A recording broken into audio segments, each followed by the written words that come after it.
So, the Left Stars last week had finally returned to Consonance after much adventure in the Savannah Island.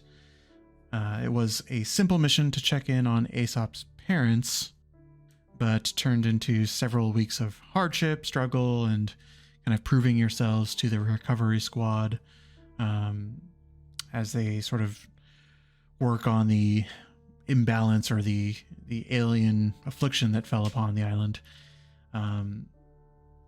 While that was ultimately defeated, it sort of only left more mysteries in its wake. But for now, you've made it home. You should all be long rested, I believe. And you've just landed atop the horns, which are the two towers that represent the headquarters of the recovery squad. It's about midday. Sun is bright in the sky, which is a nice change of pace to the ever-blowing storms and sort of perilous winds that you've been dealing with for the majority of the last 2 weeks. And with one mission down, it's sort of up to you to decide sort of what you would like to do next. But as you're sort of arriving, the storm chaser lands on the roof of the building with yourselves, Captain Aerodarin, Tirok, Murda, and General Hardak as the people who returned for this, in most of them in order to get fuel to bring back to the island. But you quickly notice as you're deboarding the ship that as Tirok is sort of boastfully saying, "Welcome home, everybody. It's time to get home and get some shut-eye," he pulls on the hatch to descend to the tower, and it's locked from the inside. And he just sort of starts like stomping on it. This is inside the ship? No, on top of the tower, the hatch that would close it from the outside. After a bit of stomping, you eventually hear it start to unlock and open from the inside, and out you see sort of like the older, more elderly face of Noru, who you met before, sort of like peeks out from under it and says, "Oh, Master Tirok and Aesop and friends. How unexpected." We're back from the mission. Oh, Well, some of us. In a really reasonable time frame. I hope that there are. At the response of some of us, you see a concerned look on his face. Like some people aren't coming back. Oh, no, just only certain people came on this trip. Everyone's fine back home. They're just healing, recovering. I mean, everyone's fine. Oh, Yeah. okay. Come in. And he sort of like throws the hatch. Tirok throws the hatch open now that it's unlocked, and Noru sort of steps aside so you all can start to descend. And he says, I don't remember you all going on this mission. Must be my memory. Crazy. You all descend and sort of make your way out to the front doors of the main tower. And as you're sort of leaving the building, Noru stays behind, and Hardak says, "Aerodarin and I have business to attend to. So we will need to head straight back. But I am grateful for your assistance, and I will take under consideration the things that you've said. For now, I must make sure that our people come home." Absolutely. priority number one.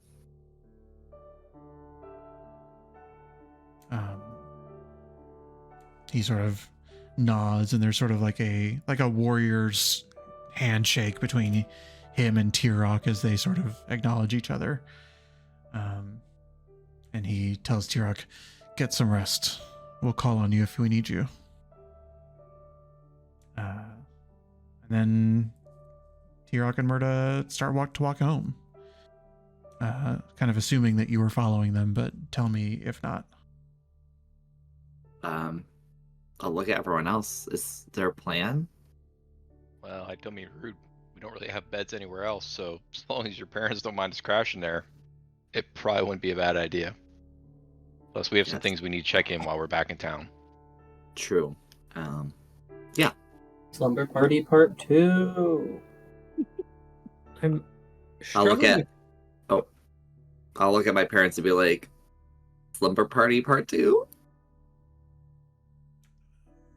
If for a night or two, I'm sure it would be nice to have some time to ourselves after coming home, but yes, you're all certainly welcome to stay for a few days. That's from Murda. Sounds like you've been before, but we'll set up some. I'm sure we have some extra bedrolls. We do. Onward.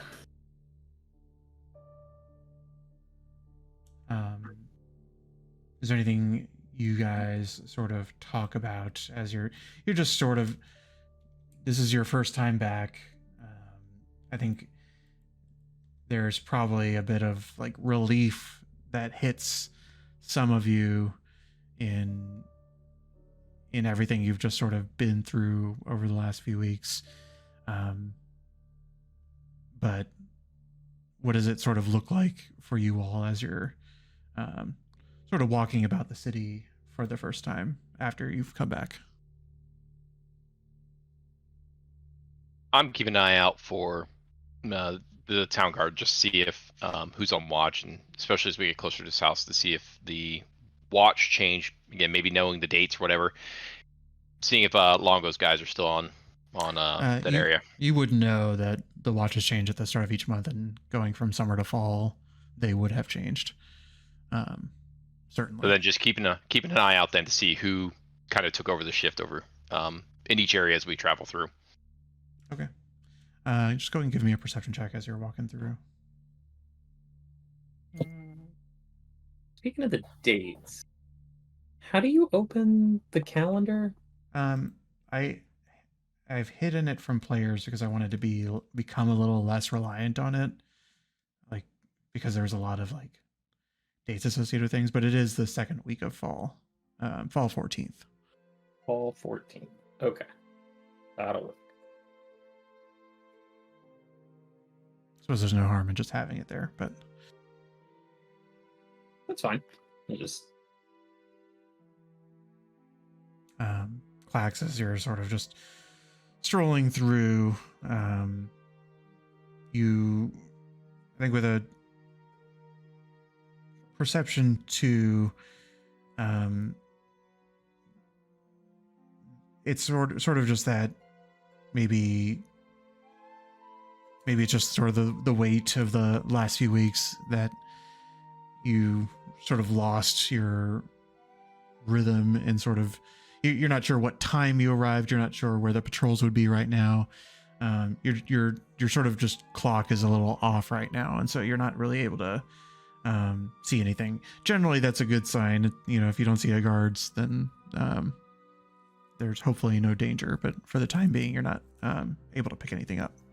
You do walk through, or after a bit of walking, you do walk past the city barracks if you wanted to stop in, but I assume that may not be your first instinct.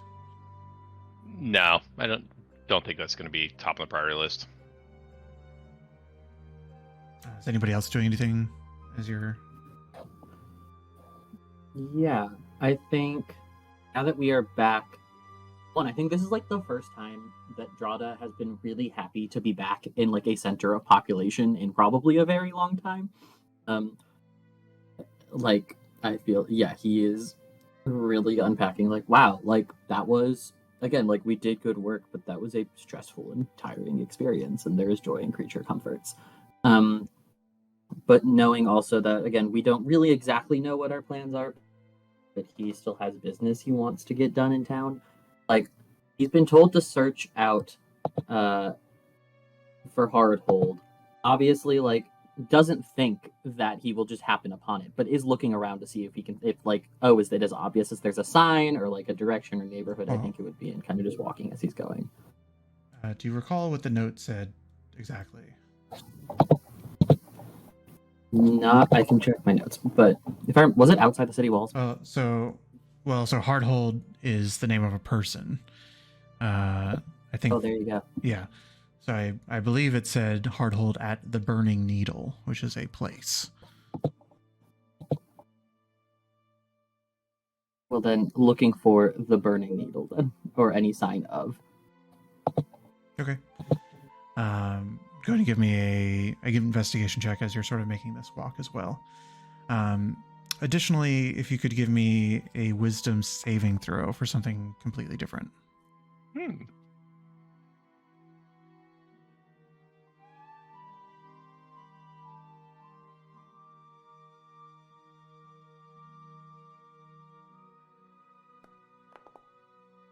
Okay. Oh wow.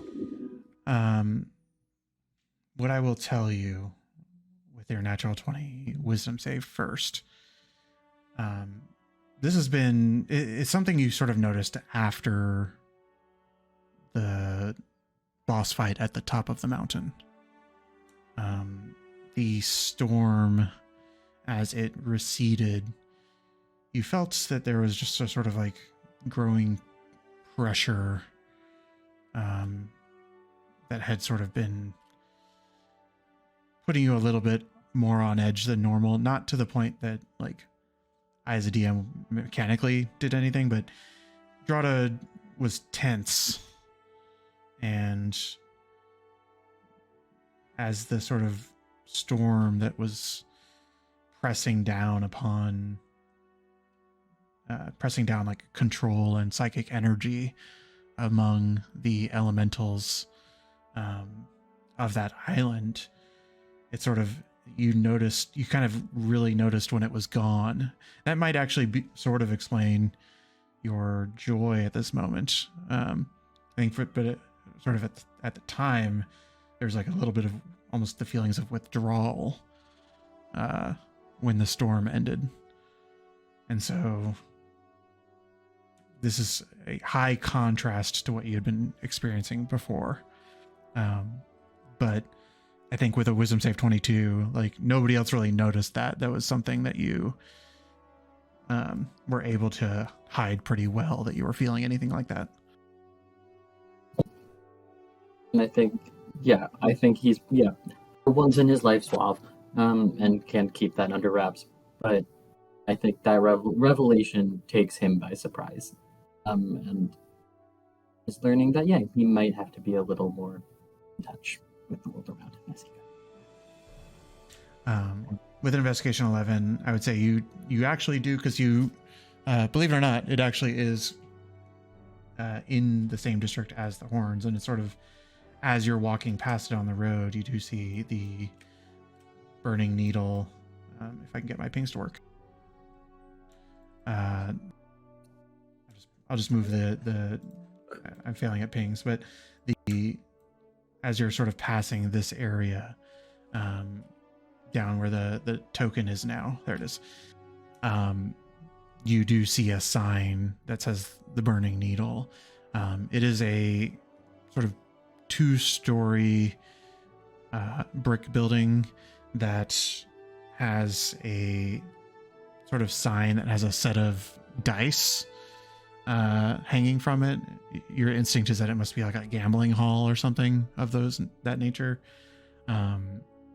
And you sort of hear, just as you're walking past it, the bustle of different cheers and energy coming from within. Some happy, some sad.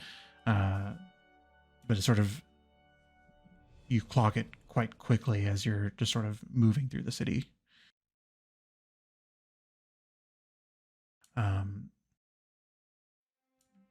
Anybody else doing anything on your way to the home? I think I would move closer to the back of the group, kind of like start slowing down, and use a new spell that I got with boy. our level up, which, even though it's a lower level, I think it's important that Aesop has this spell after seeing its uses done by Mouse. I'm going to cast Sending. Oh boy. Who are you sending to? I'm going to be sending a message to Jory. Okay. Hey, this is, oh god, words, because it's 25 words or less. We'll worry about it later. Hey, this is Aesop. First time doing this spell. How are you? How are things? Date tonight? I wasn't counting words, but I tend to think that Aesop's sort of newness in casting the spell, that he might have been saying, oh, first time, 25 words, and may have lost a few words there at the end. Sure.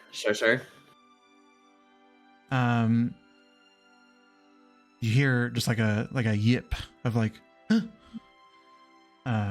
Oh. Never had anybody talk in my head before. Welcome home.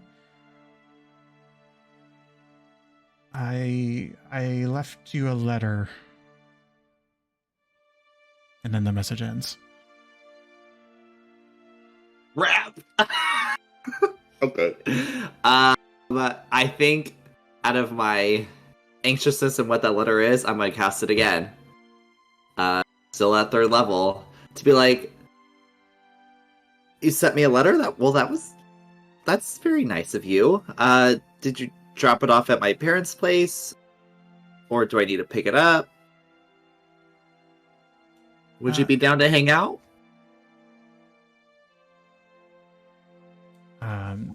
Roll me an insight check. Oh no. Oh no. My man. Do I know this is happening? Could I have guided you? Specifically, I did say go to the back in the back of the group. Yep. An 18, you can easily, just from the tone of what I'm about to say, gauge a bit of like unease or weariness. As he responds, I would love to see you, but I'm not in town, and I don't know that I will be for a while. I guess we can keep in touch like this, but the letter explains it.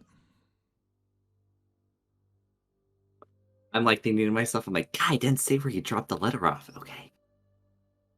Hey, only so many words. He's doing his best. I know. It's first time for both of us, right? I mean, I feel like Aesop is really enjoying this spell and getting to talk to him, so he would definitely use his last 3rd level to finish the conversation.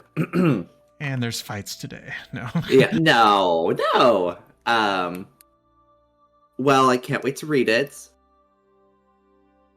My last time, I feel like Aesop, out of conversation, I feel like Aesop would know this is the last time he could do this, or at least he thinks so. So I'll say, last time I could do this. It's nice hearing from you. Love you!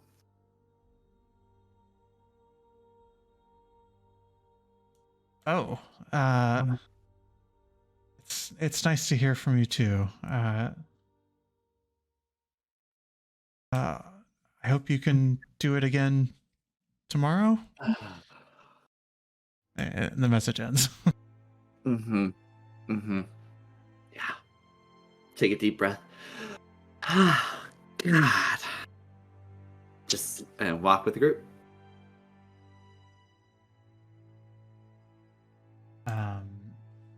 Flint, Mouse, anything as you're sort of soaking in the city again?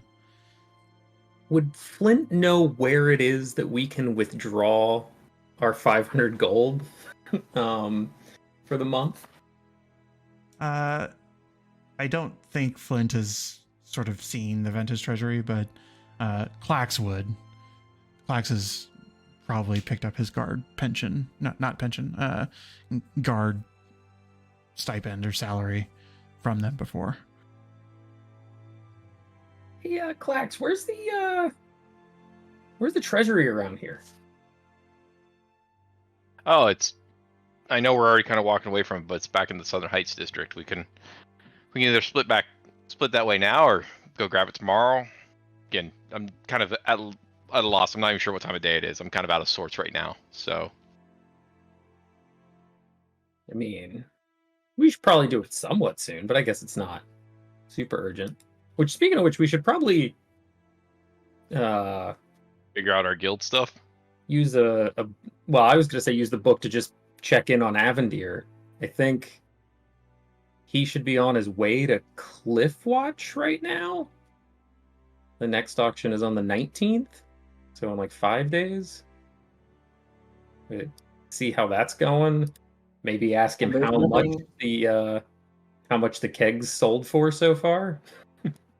Tirox sort of pipes in and says, "You all have business with Avendir, the Baron of Brandy?" Oh, we sure do. He's our patron. He backs us.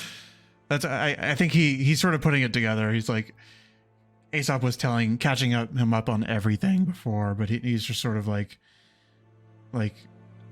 maybe it was just sort of like, oh, my son's doing cool stuff, I'm sure it's fine. And maybe he didn't listen and sort of understand it all, but then he's sort of piping up at this conversation is like, your patron? Oh, I hope he hooks you up with the good stuff. We have had one drink. Some of us have had one drink. I mean, he's certainly taken good care of us. But, yeah. I mean, really, thanks to Aesop, we have a full keg of this stuff. But that wasn't a Full gift. keg of That was the good stuff. the good stuff. As far as I know, it's the best stuff he makes. I think it's currently what he's auctioning off right now, at least. It's going to be one hell of a slumber party. Well, welcome to our home. Happy to have you all. They can stay longer than a couple days, I'm sure. That's Murda, and she's just like, whatever you want. I mean, if you got 10,000 gold or whatever they sell for, we'll crack it open. But well, drinks are meant to be drunk, as they say. Yeah, we can pick up some wine on the way home. It's a really, really pretty keg, though. Like, I think you hear him say, I think we have some wine at home, actually. We should pick some up on the way. Guys, I'm just gonna be honest. For you look, we did kind of go through a little bit of the supply downstairs. I'm sure we'll make do with what we have. Flint starts looking for a wine shop or something. Rada has broken off from the group and is looking for a wine shop. Anything more affordable. Yeah. I think you guys found, I think you actually did restock somewhat. So you know where there's a place by Mother Mary's that has stuff that they would sort of stockpile in their home. So you'll have no issue. I would say, like, if you're looking to give them a full restock, it's probably going to be a good, like, 20 gold. Because you guys were going pretty hard. That feels fair. Also, we should check in with Mother Mary and say thank you for her wonderful spices. What are we supposed to report back with on that as Aesop and player? Just gratitude. Okay. Yeah, because we got the spices from Mother Mary, gave them to the Bubbles? person on Avendir's airship who Blossoms. blossoms. Bubbles? Didn't seem to have any idea that there was ill will towards her. Mouse, anything you want to do during the venture back to the residence? I think after spending so much time on that terrible island, Mouse is restocking her collection of unbloomed buds of flowers, as well as she's really intrigued by the birds in the sky lately. Kind of in her own thoughts. It is certainly much calmer here, although you know that there are, I think, like, civilization of this scale is not necessarily calm for Mouse, and the sort of like the sort of class system of this place doesn't make any sense. But you're coming to Aesop's home, and home is comforting, and the people make home here, and so must be comfort to everybody else as well. We can make more bread, guys. Some more mushrooms? Can find some. We gotta get yeast somewhere. You all We eventually. could also Oh, buy yeah. yeast. Right, that's it. We could just get yeast. I know that's crazy, but You don't want to artificially manufacture yeast through magic.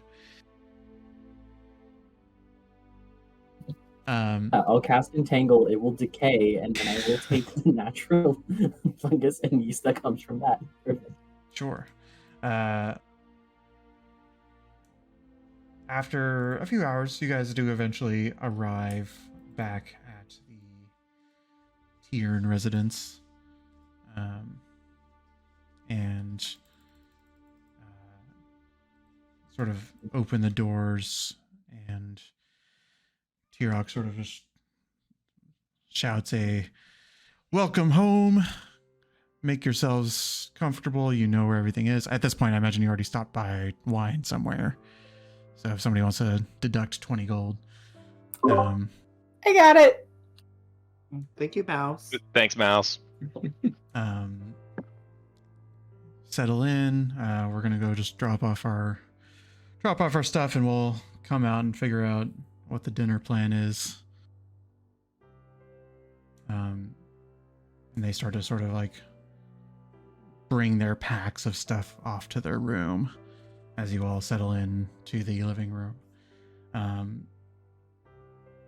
It's not but 5 seconds after they open the door that you hear Tirok sort of, you hear the sound of like their packs falling, and Tirok raising up his glaive, which you sort of just see from behind, or his halberd, you see from behind as his like hulking frame is sort of covering the door, that he seems to be pointing his weapon into the bedroom. Axel immediately draws his axe and tries to get by his side in case something's Her up. maid might still be here. Don't kill her.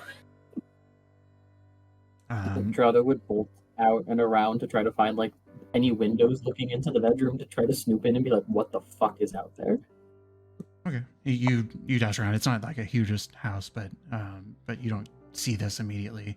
Clax, as you sort of get in line behind Tirok, you see Eula sort of sitting on the bed, and she sort of has her hands up and says, "Apologies, I was invited here by," and she sort of points back towards Clax.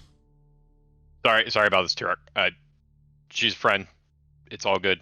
No issue. My apologies. Probably checking in because it's been some time since we talked.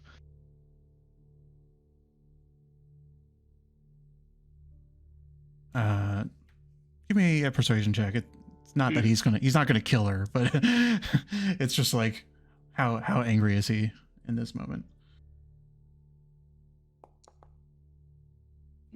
Okay, he sort of lowers his glaive and says, well, a friend of our son is a friend of our, or something like that.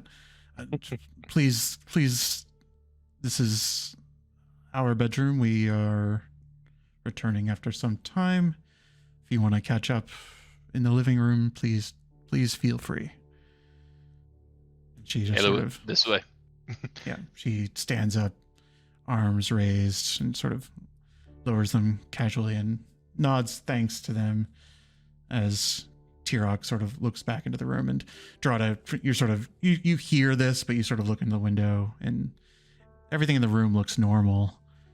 She just happens to be there. I'll look at my parents, be like, we did stay here for a while, and essentially this was our headquarters. May not have been the best move to let people know where we were, but we had to do what we had to do. And do your business. We just, if you have too many people, probably not going to have room for you all, but I don't think she's going to stay. I think they just need to talk. But this is, I mean, I was able to get your armor from here, Mom. I'm glad that I brought it because you definitely used it. And you look great in it, by the way. I think Aesop plays a little bit of like deflection as Ayla walks past Clax and back to the living room. Drada, I imagine you come back around. Seeing her, what's her immediate like mood disposition? Is she concerned? Is she worried? Is she happy to see? Give me an insight check.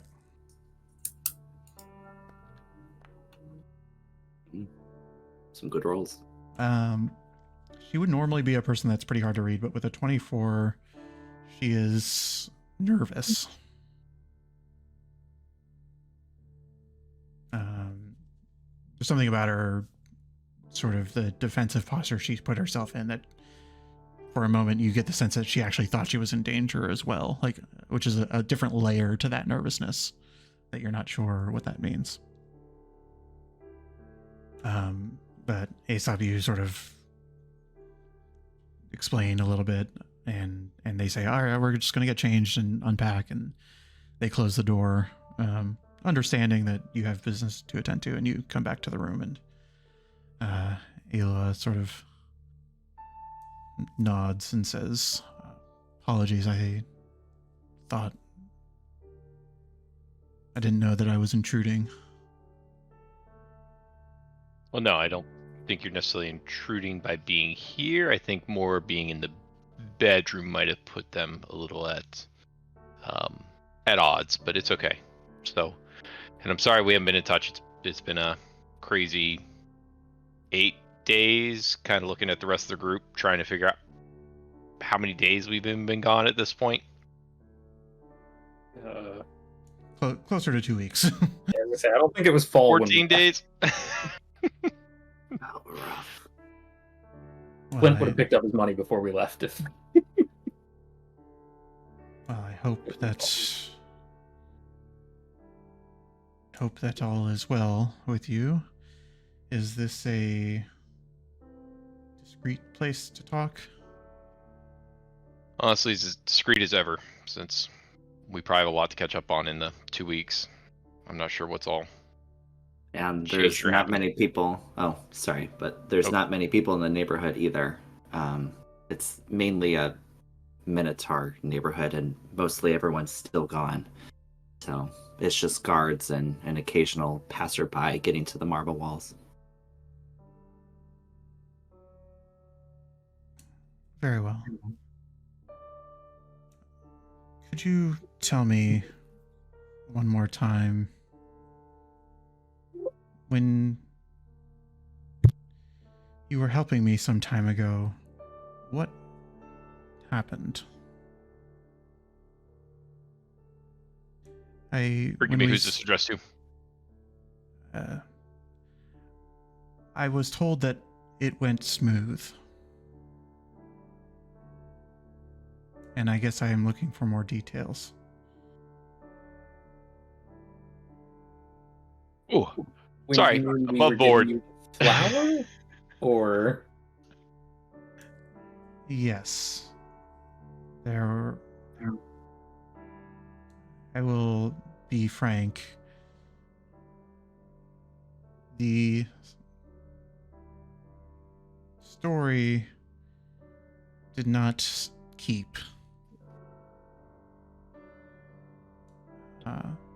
Francis is dead. Above board because it's been a while. That was her man. Contact. Something spooked her, and I don't know what, but he has been inactive since that day, and it's not just him, but his crew, although they were not working for us per se. They were, I think, loose ends in one way or another. And so I suppose I don't know what happened, but I felt that I wasn't safe in the elegant rapier, and so I'm just curious about how it went. A little more than curious, obviously. Above board, I'm just taking a minute going back through my notes, so bear with me. Because That's it's all looking good. like that was probably 10 sessions ago. Yeah. We So, spent a lot of time on this Van Island.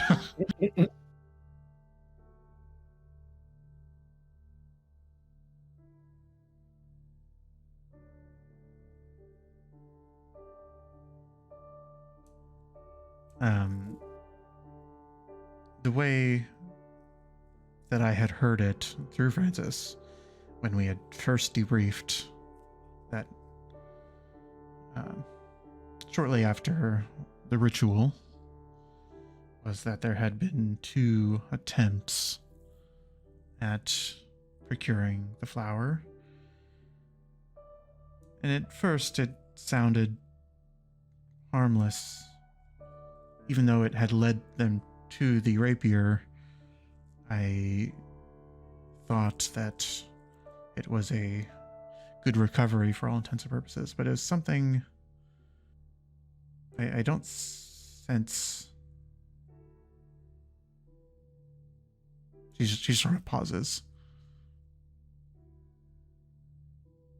Who went on that second attempt? I mean, So, I think it was all of us, but Clax and I were the main people. I think I think everybody else. had no, Mouse and stayed- Drada were the second. yeah, Drada. Yeah. Drada Were we? works for it. It's just I was gone for this session, so I am unfortunately no help. it was Mouse and I did a lot of the talking. Okay. And what did you speak about? Boy, howdy. Athena was the. Tina was the Jade Mask person who sold the flower. Yep. Yeah, I mean, I think the cover story was that a friend of mine needed it for a ritual, and that seemed to hold up well enough. There was skepticism, but it wasn't enough that she did not end up selling it. And we parted ways on what I thought was decent terms. A ritual.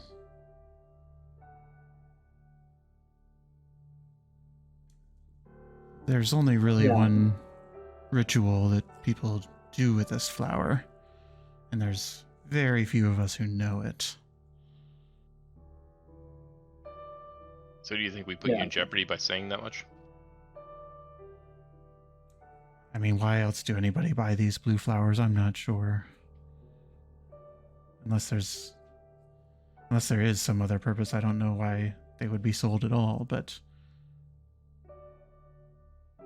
All right, so let's take a step back though. Are you sure Francis is dead? Like, body's been found, or he's just gone into hiding? Longol has the body.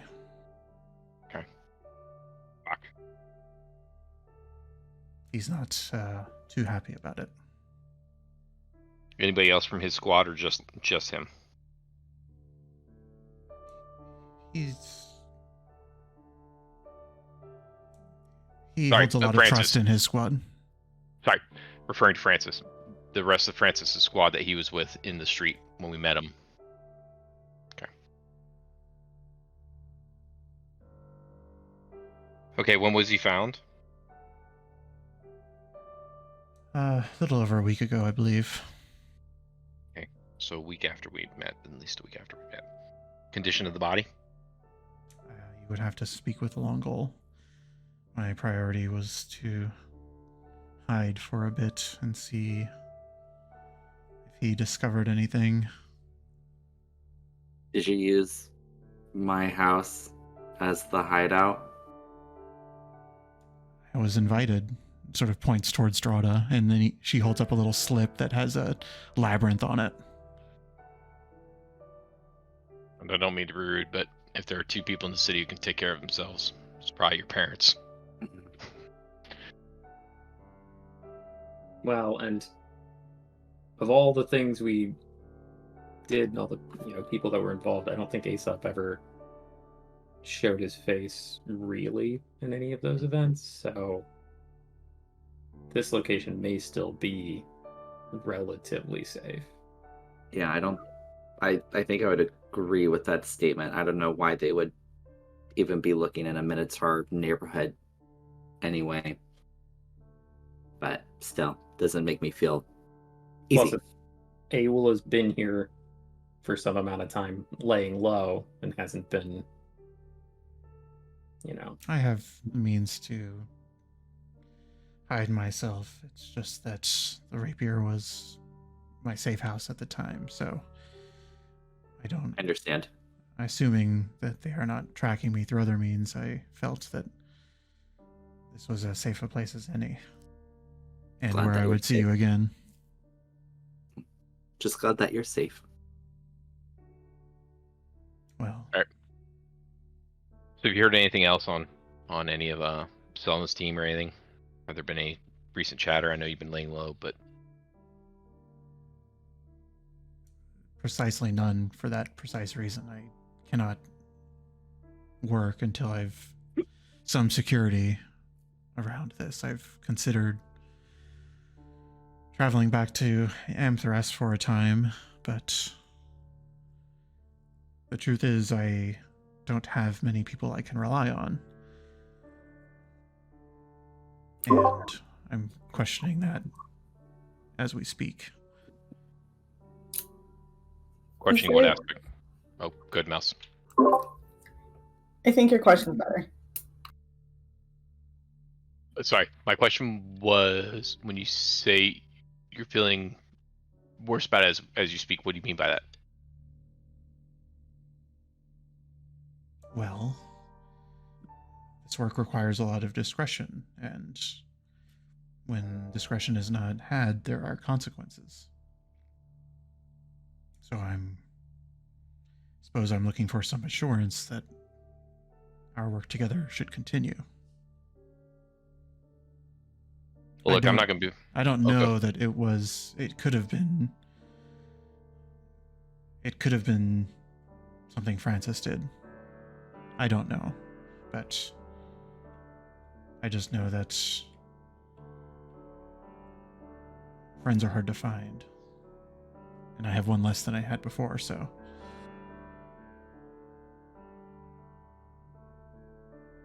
Well, again, we don't... Go ahead, Mouse. What do you need from us? Like, how can we, obviously, we might have been... Well, have you sort of uncovered anything in the last few weeks? Any leads? Any developments? Any information to share? We've been a little busy. To be On an island. honest, yeah, to be honest, we haven't even been on this island. She sort of just like turns her head to Clax. Sort of like with a semi-blank expression. So, is this work important? It was. It was very important to make sure this group stayed together. And so I had to take care of, well, we had to take care of some issues that came up. Those issues have now been resolved. I know it's a bit of a delay with the information we had, and more than likely puts us behind the 8 ball on some things, but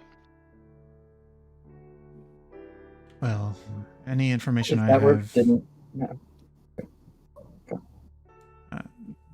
she says, any leads I was tracing are probably dead by now, in the sense that they've gone cold. So I suppose I will start up again soon, but well, I will seek you out if there is more work to be done, but I don't have anything to offer. You might check in with Longol if you so choose. He has information on sort of the discovery of the body and things of that nature, but I suppose I will start fresh. do you know what district he's in this month or this quarter? Well, he caught the bodies himself, I believe, so he's on the edge. Okay, thank you. So where should we contact you? I will find you. I need to figure that out myself. Would this be a location to find you still? For now. I mean, maybe a day or two. I don't know how long we're staying here.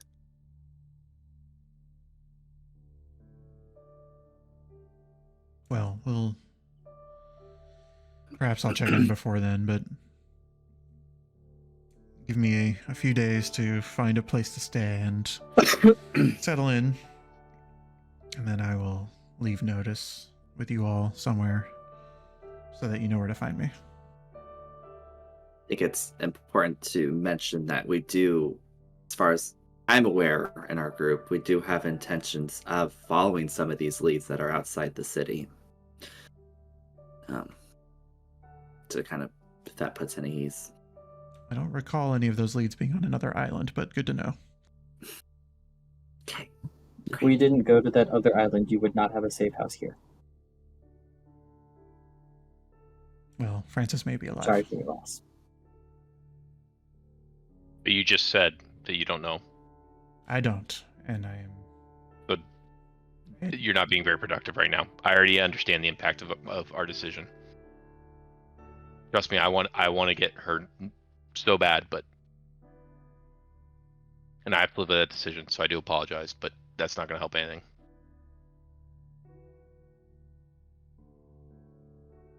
Well, I'll be in touch.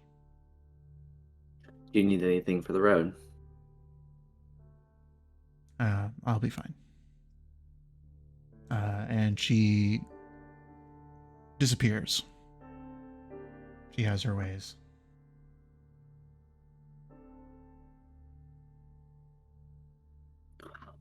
Would anyone else like any refreshments? Any snacks? I'm going for a walk. Fair. Out the door, Clax goes. You want company? He's gone. Up to you. I can't force you, but if he heard you, he's ignoring you.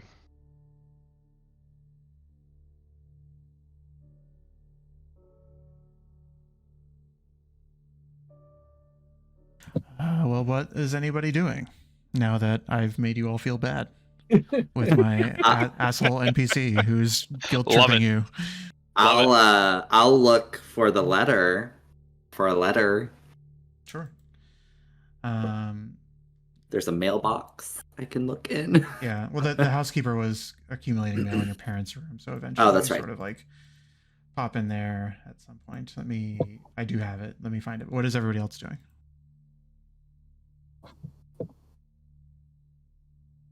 I'll send it to you on Discord. Oh. Okay. What Ooh. like time of day? It's late afternoon. Okay. Clax is making a beeline for the edge. The edge. Oh boy. A long ways And to he go. and he jumps. No. That's when we discover that there's a whole land beneath the islands, and this was just the skyward sword of it all. I think Drada is really confused and really kind of like reeling over the fact that he was just essentially blamed for someone he barely knows his death.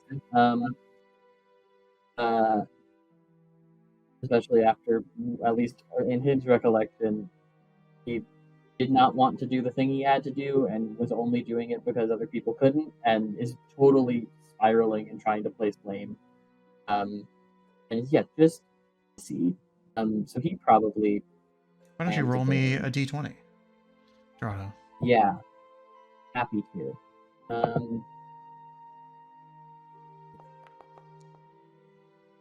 Okay. Good to know. If there's a door to be slammed in a Drada is a 17-year-old child fashion, then there's a door to be slammed and some isolation to be had. Are you doing this in my house? Yeah. Oh, I think Drada slams the door, then opens the door and goes, "So sorry," looking at your parents, and then slams the door again. Drada! Can Mouse go check on Drada? Sure. I think you're Yeah. like holed up in. I would say there's probably like a reading room or something for your mother that Drada holds up in. A couple chairs. It's not locked or anything. But you walk in. I imagine Drada's just sort of like sitting on a chair, twiddling his thumbs. Well, Drada's lying on the ground, simmering. Mouse will lie down with you. Or just lay there for a minute. I'll look at my And parents outside the room, be like, angsty teenager, and like, we just dealt with a lot in the conversation.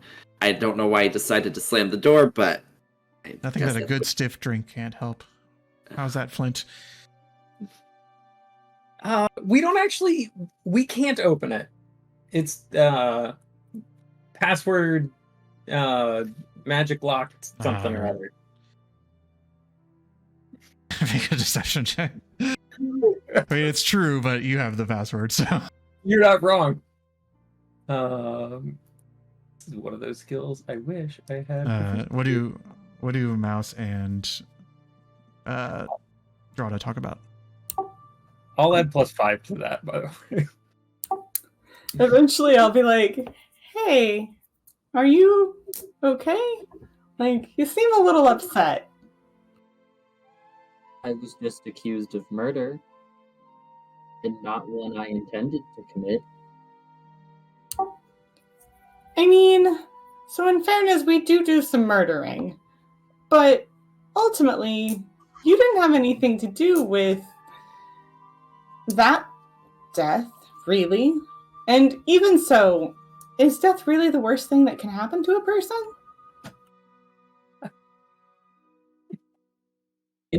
I don't think you expect that to completely shake Drada out of it, but it really does, and makes Drada think about a lot of things very quickly. I mean, no, we can get into that in its own timetable, but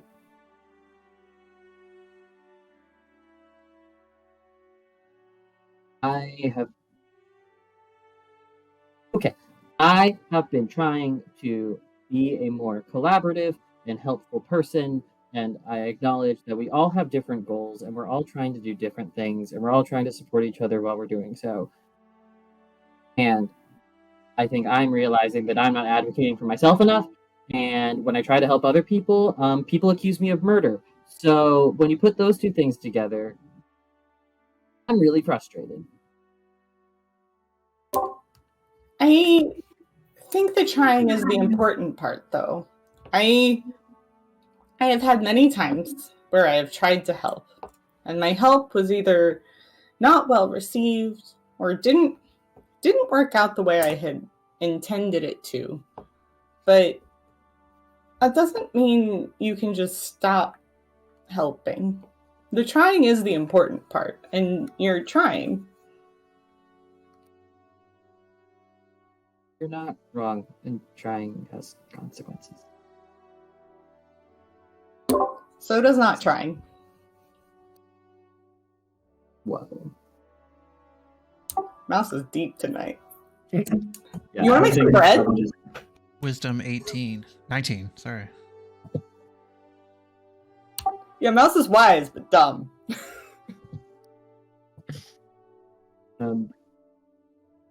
Rada is not wise, but is very dumb.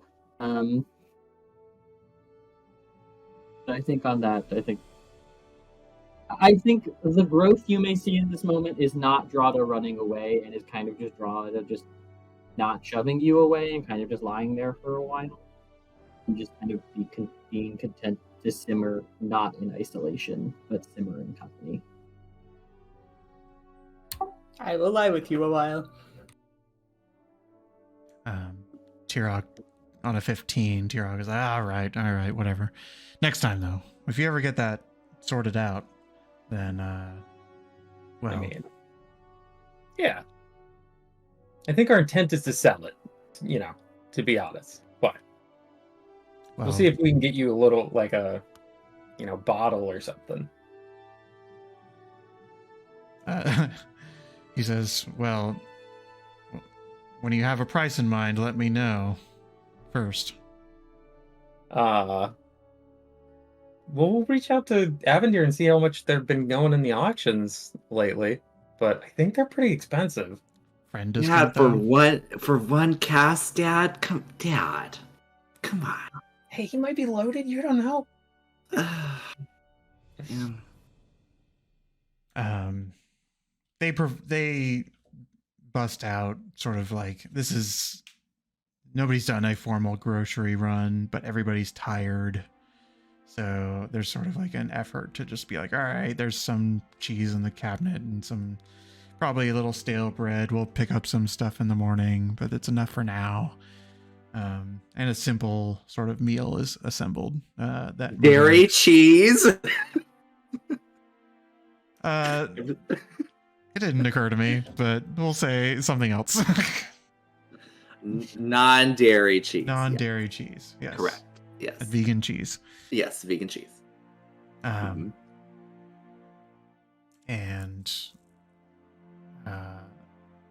Clax, you beeline to the edge. Takes you a couple hours. You probably have stuff on your mind, but it's been like 3 hours to get there, and now you're just turning right around right away. No time to rest. What is your sort of mode right now? Like, what are you trying to do? I'm trying to find Longo or anybody from his squad. Like, at this point, I just want more answers. Pissed. So he's definitely got a scowl as much as Dragonborn could wear. And just man on a mission.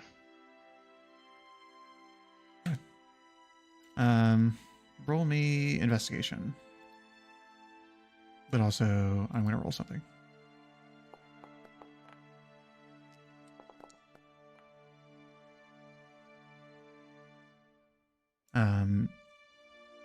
What is sort of, is there any particular location that you're focusing on? Like, in the scope of your familiarity with what happened, there's sort of the edge, and then there's the area where Francis was sort of working out of next to the penitentiary. Where are you sort of like leading your investigation? I think I would start, obviously, because it's on the way, depending on which exit I use out of Consonance.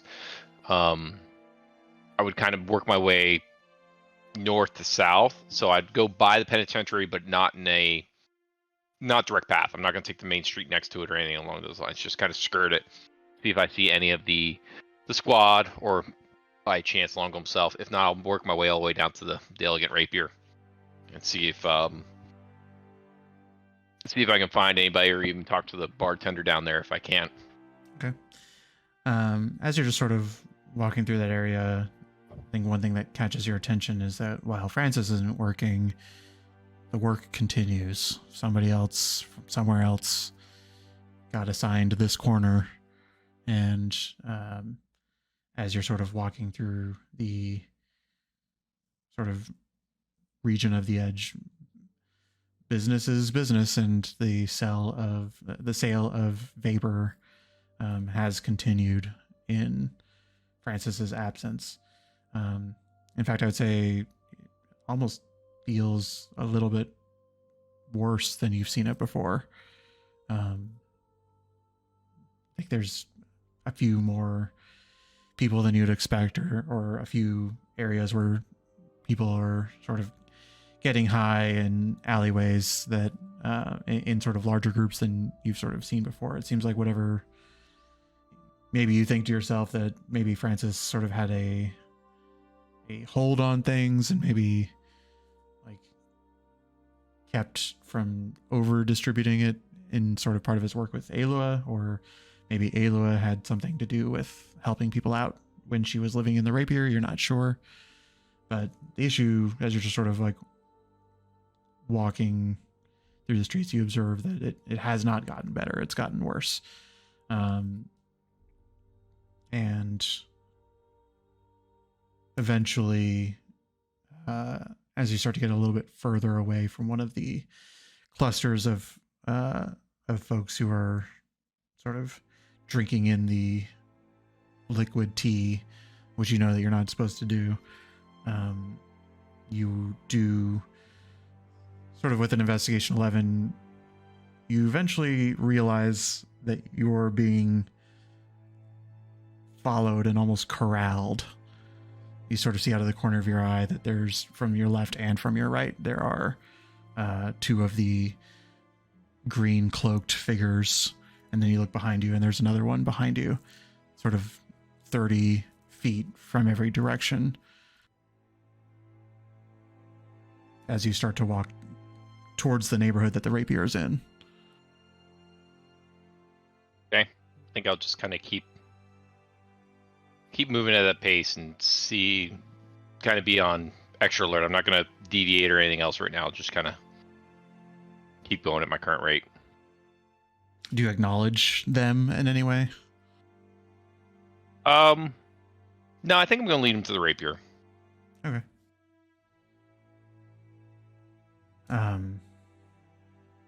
It is not the rapier just yet, but one of the sort of rundown hovels that is a few blocks away from it, before you start to notice them closing in a little bit.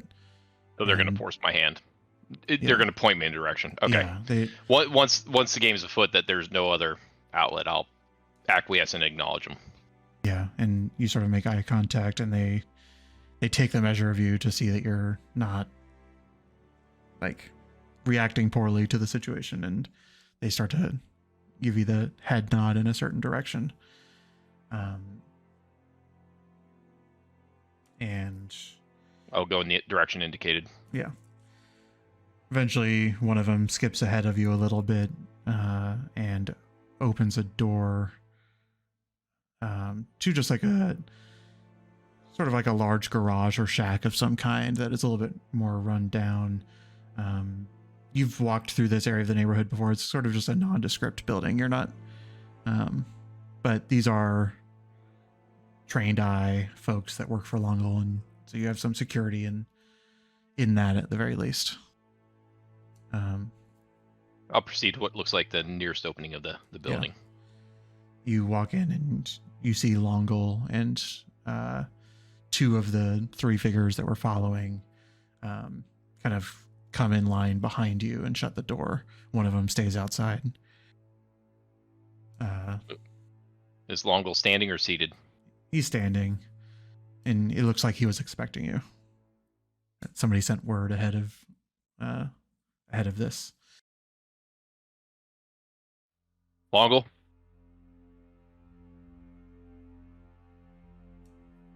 Did you kill Francis? No, that's why I'm here. Find out who did. Where have you been? You ever hear of Savannah Island? He has a look on his face that he doesn't understand. If you need witnesses and an alibi, I've got airtight alibi. People of good standing that can vouch for me. I was nowhere near here. We landed 5 hours ago. Got to where we've been staying, which you know where we've been staying, and had a conversation with our contact, and learned that Francis was taken care of. And so when I pressed for information, Taken care of is one way to put it. It's not how I would put it. Trying to be delicate, I don't know. All right, he was This is murdered. a safe space. He was murdered, and I don't know what happened. So pressing our contact, they didn't have any information, so I came here looking for you. Because I knew if anybody has any information, it's going to be you. Make a persuasion check.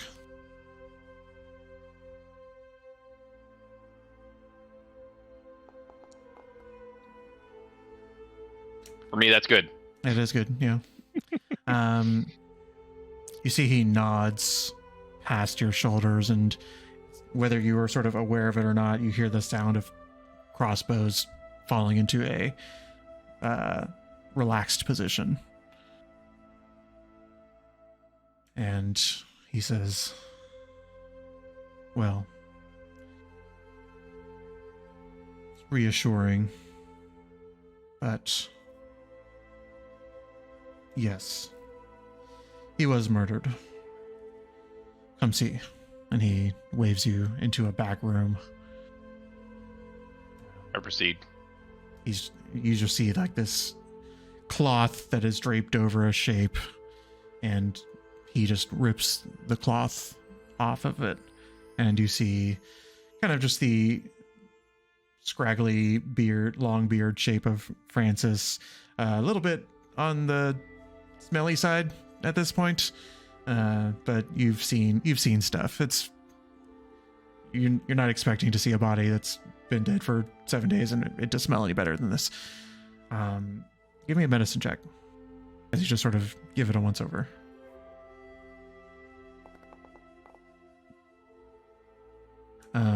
No, he sort of waves his hand down, invites you to sort of look and inspect it.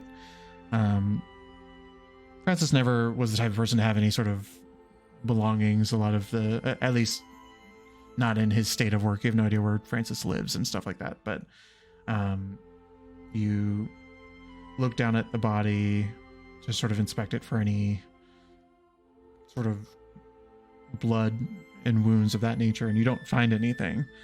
But what you do eventually find is 2 sort of puncture marks in the neck.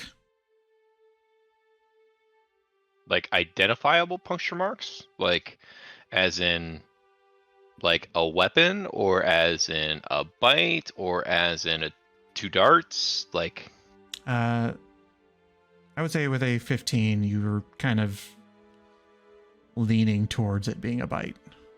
And the teeth marks there's no sort of molars in there. It's sort of two like 3 inches apart, identical piercings that only go a couple inches deep. I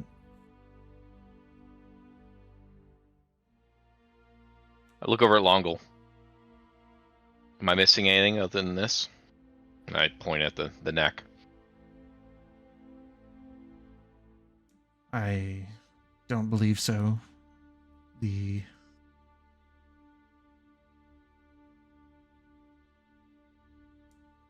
Well, you are probably thinking the same thing I'm thinking, but they don't tend to frequent the edge too much. There is, well, at least not this part of town. Do you think it was a hit? I think that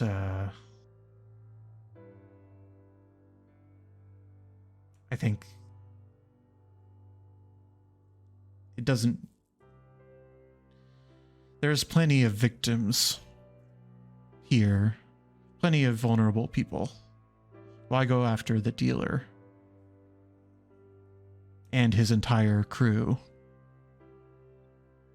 Why not go after, I'm being candid, any one of these people who are in the alleys? It's everybody. It's all four of them. And sort of above board, because this was a while ago, it was like Francis had his like 3 lackeys. Mm-hmm. And he says they were all like this. So it wasn't just Francis, it was the entire group. Yes. Where were they found? Behind the rapier, or a few houses away. It was a location that they would normally walk through, but close enough to give our shared friend some pause. I don't know what to make of this, but understand that the work that I do for Alua is a little off the books. He sort of looks to the 2 other guards that are on your shoulders, or flanking your shoulders, and says, it's nothing that the magistrate would approve of, but like you, we have a different belief system when it comes to justice and policing, and the way that the town guard operates is not really helping all the time. So, once we're done with this conversation, this body's going to disappear like the other 3 bodies did. Understood. Do you have any leads on who may have done it? Because I'm sure you keep an ear to the ground on these types of people. When I do, I will let you know. It is fortune, perhaps, that brought us to this watch over the fall, but we've just begun our work, so we're trying to keep an eye on things as the magistrate would want us to, but putting in a few extra hours to see what can be discovered. But I also have to keep my people alive, and Completely understood. What can I do to facilitate without being in the way?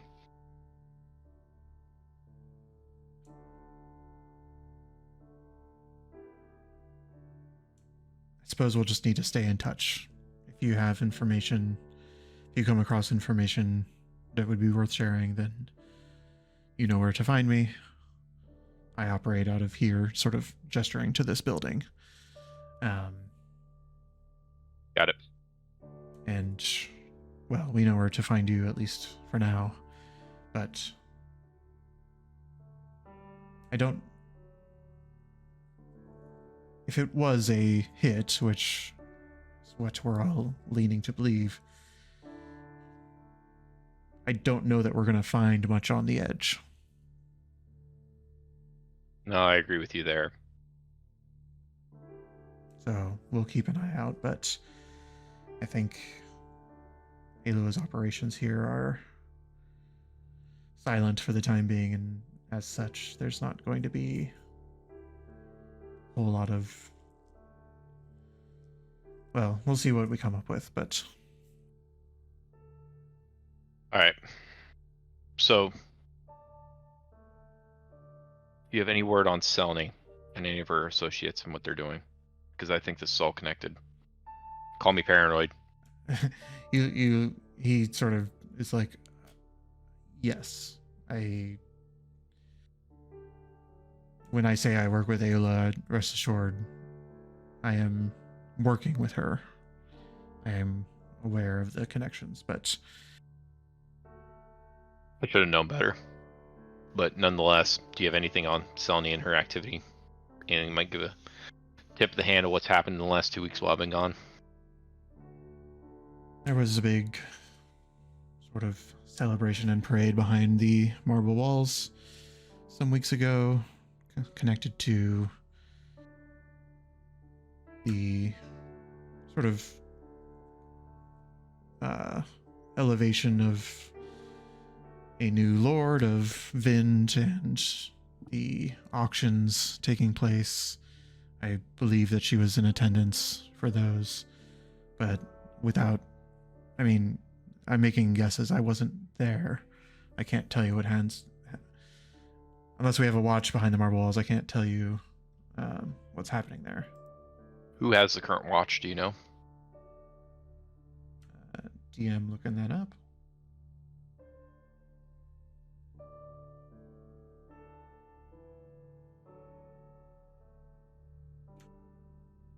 DM failing to look it up.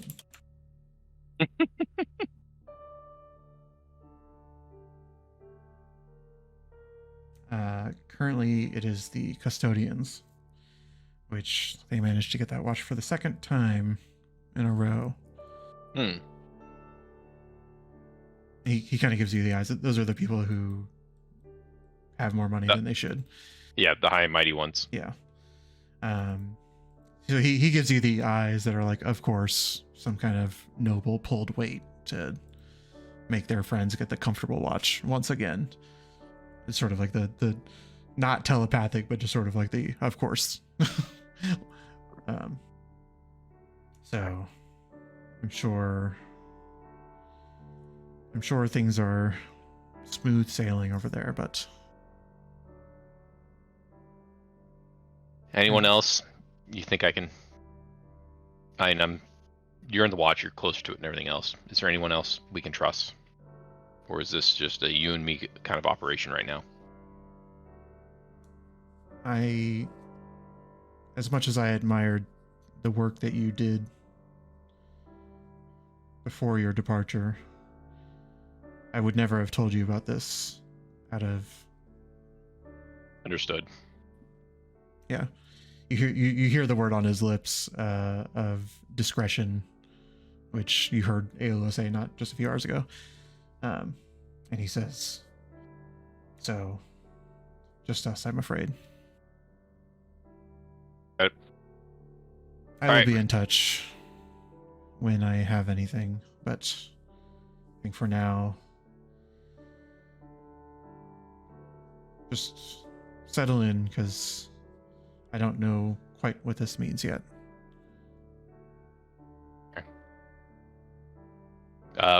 Walk over, give Longo the warrior's grasp.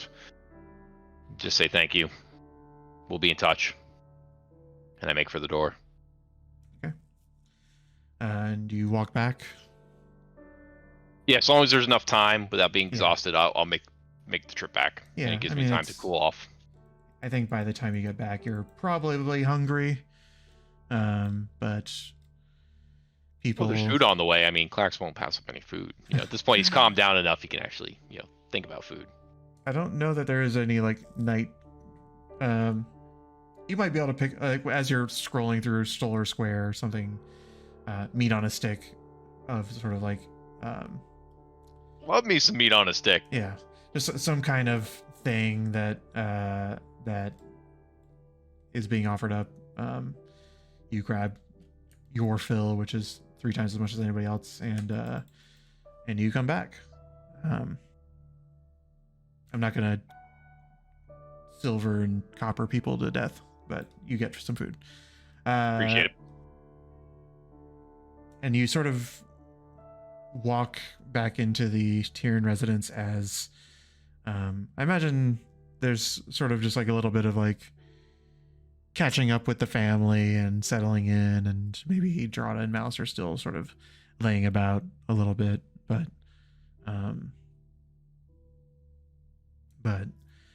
you sort of walk in a moment where Tirok and Murda are just sort of like stretching. I think like 2 bottles of wine are already opened,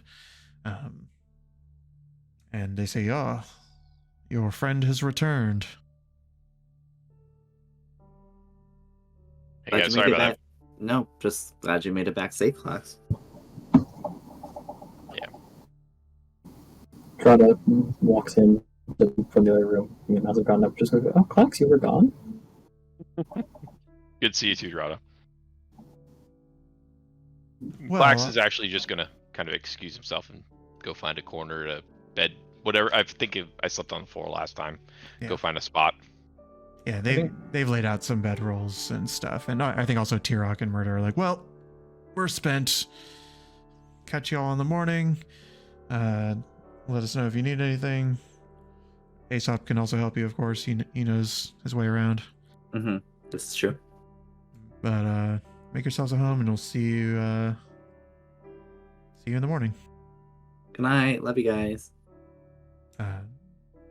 They give you a hug and walk off to the room, and you all have this space to yourselves. I think most of the time Clax was gone, Flint probably needed some time to like think, and had went out and like, I don't know if they have a backyard or something, and just hammered away on his breastplate. I don't even know what the status of it is. It might be done, and he just was working on it, just to have something busy to do. But is probably still out there at this point. I think it's probably done, except it's sort of at the point where you need to like heat treat it, and you haven't really had a forge to like dip it in for a long time to harden it.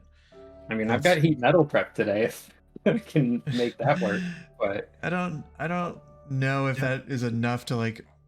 That's enough to make armor and stuff like terribly uncomfortable to wear. I don't know if it's like super heating metal to the point of finishing it. Maybe over a long period of time. fair enough. He's regardless still just outside, I think, on his own, just hammering away at that, or I don't know, spending some time looking at that fulgurite or something, and just really more than paying attention to what he's doing, thinking about this situation.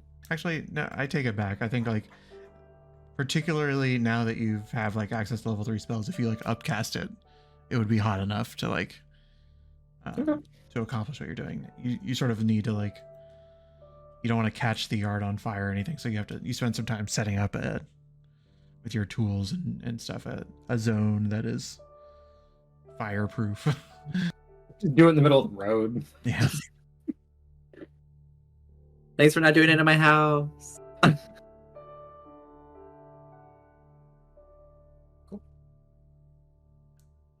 Anything people do before resting, or is anybody doing watches or anything of that nature? I'll go up to Drada. Drada, you tell me. Are you looking approachable? Do you feel like you want to talk to people? What's the vibe I'm getting from you right now? Drada is. If you go up and talk to Drada, I don't think you are going to go up and talk to Drada and get a really long, lovely conversation. But he's no longer on the floor. Okay. Not to be rude, but I wasn't looking for a long, lovely conversation either. It's just more, I'm going to show you part of a letter that I received from Jory. And Oh, shit, yeah. You can read the last sentence and I'll tell you specifically what it says. It says, he wrote down, tell your friend that the books they were asking about seem to be on loan indefinitely to the Source Institute. No names listed, but the letter F, capital S. Best I could do. Right. So he did look for them, but nothing helpful, unfortunately. Do you know anyone at the Source Institute? DM, have we heard of the Source Institute before? Source Institute is where Puddles was, right? No. Oh, Source no. Institute is where Arcana is, as well as the kid Destin. Oh. Destin! Destin, whose name does not start with an S, but you Right. know. Drada's The emotional roller coaster of they don't have the books, but they are at the Source Institute. What's the Source Institute destined? Is a real journey to watch. And Arcana. But Yeah. Arcana doesn't think about Arcana. Drodger just thinks destined. Yeah. But after that, because next time you see him, tell him thank you. Like, I really do appreciate it. Are you gonna see him while you're here? Like, now that you're back? I'll put the letter away. He's not here. Yeah. Yeah, it makes me feel even more shitty that I wasn't able to have the date beforehand before we left. But you know what? That's okay. Life happens, right? Everything has consequences. Well, we're faced with that more and more, right? Yeah. That wasn't an attack on you. That was just Mouse and I had know. good floor time, and I'm thinking about that. I'm glad you guys had a good conversation. But I'll let you rest. And I'll walk past you to go into my room. Okay. Unless there's anything else in the evening. You all have a long rest as you begin a fresh new day. I think you guys stayed up a little bit later than the parents did, and so they wake up and these guys are, I think you can tell me what mood Klax is in, but like by the time Klax wakes up, you're hearing weightlifting and jumping jacks in the backyard of these people who are keeping their bodies in tip-top shape at all times, whether they are working or not. You would probably it's similar to the sort of the not similar in the sort of structure of the routines that you do, Klax, but it's something to admire of like this is how it gets done. No, it pisses Klax off because he knows he should be doing something similar. So he gets his ass up and just kind of discreetly walks out back, sees if he can just fall in and just kind of follow routines. Just quiet, not a word, just go out and do it. And eventually they sort of wrap up and you guys are waking up, doing your morning prep, and they sort of say, we're going on a grocery run because last night was not to our standard, so we'll be back. See you tonight if you have business within the city. This is coming from your mom. Yeah, any requests? Some sourdough bread would be lovely. Great. We know the place. No, but can I at least chip in? No, all your house. You are our guests. We would not be good hosts. So please don't worry about it. But thank you, and we'll be back. And you see them sort of exit with, your dad is not necessarily the grocery type person, but except he has big muscles. He's the guy who's going to come back with like 10 bags. Yeah, he's the one that does all the bags in one trip, so he doesn't go back out. Yeah. Mm-hmm. But he does it without issue. Correct. But the day is yours. Now that we are no longer on that island, Flint would probably switch his infusion back to his shield instead of Mouse's ring. Got it. Mouse still has a ring, it just doesn't do anything. But yeah, it's fair. It's a nice ring. It's probably not. It was something like carved out of wood. I mean, like, Flint knows how to do stuff. Did That's Flint fair. make it nice? I mean, he would have tried to make it reasonably nice. It's a functional ring. Yeah. And I would say if you want it, I would say your breastplate's complete. So I'm going to add that to your inventory as well. How exciting! I don't. Oh my gosh. Literally just does nothing but makes it so I don't have disadvantage on stealth check. Hey, That is a huge advantage. And Do you communicate this? And Drada is like hugging you deeply, just like, thank you. Thank you. meanwhile, what you don't know is Flint's already thinking about how he can turn this into half plate, which will bring that back. Don't communicate that. Maybe someday it will be mithril. Who knows? Someday. Yeah. Does Pass Without a Trace stack? Because No. I didn't think so. It was like, we can definitely not do this. Was when I was checking all of the ways I could level up. Apparently, once I get to level 10 in Ranger, if I go that route, I can get a plus 20 to stealth, so that's fun. Hey, Oh, jeez. So Okay. What's I was gonna There's bring a- up like a what do lot- we want to do now? But sort of feels like maybe we should figure out what's going on with this Celine Bond group. Sony. Felny Bond? No, Selene. Her name's Selene now. Selene. It's Selene. Yeah. Yeah, puddle sucks. That works.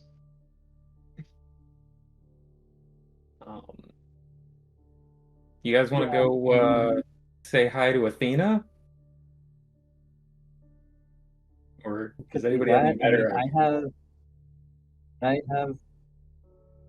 If we want more work, I have a place I've been meaning to go that I know can give us something to do and really something interesting to explore. I mean, would they be able to like point us in the direction of something that might help with Selmy? Or is this just like an additional job? You know, maybe it's all connected. Who's to say? But I don't know. Can we talk about the vision though? Like, go back and we all had our visions and everything else, and yeah, there's leads, and we're 2 weeks old now at this point. But there was the manufacturing guy who was working on building the stuff and selling it. I don't think that's moved in 2 weeks. Well, We could always start there, but I just things are moving a little bit quicker than I expected. well, we're saying 2 weeks, but that vision was a look into the past. I don't know if it was clear to me how long ago those discussions were had. So, Very true. I don't know if we're talking like, it really was just 2 weeks and a day ago, or if it was 6 months ago. roll me. I'll let two people roll me one person roll me intelligence, one person roll me wisdom. I can be wise. I can be smart. Just to check. Yes. It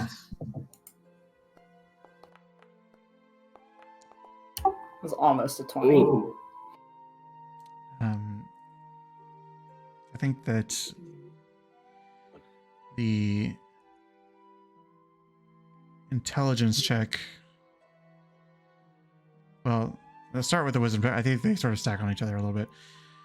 The wisdom check, you sort of like, well, if our cover did get blown, or if something happened with Ayla that sort of revealed things, or if they think that somebody with ancient rituals is looking for flowers, they may see that as a vulnerability.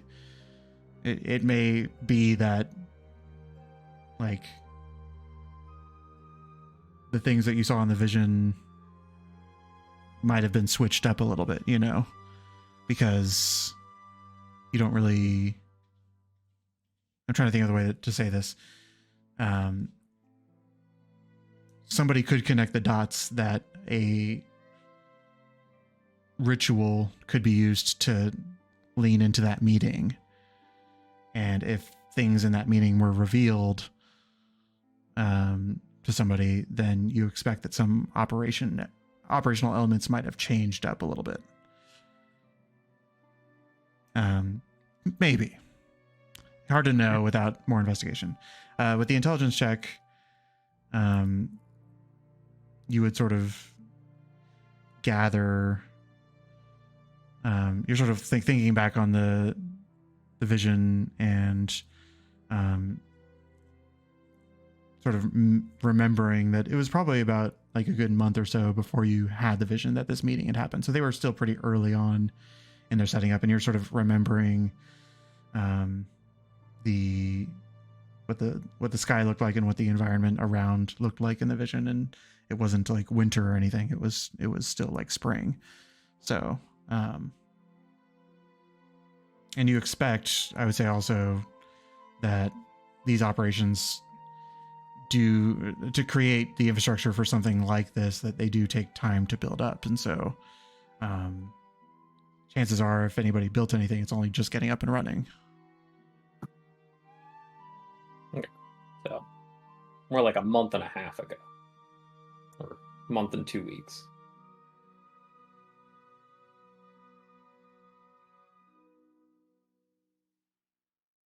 Oh, but either way,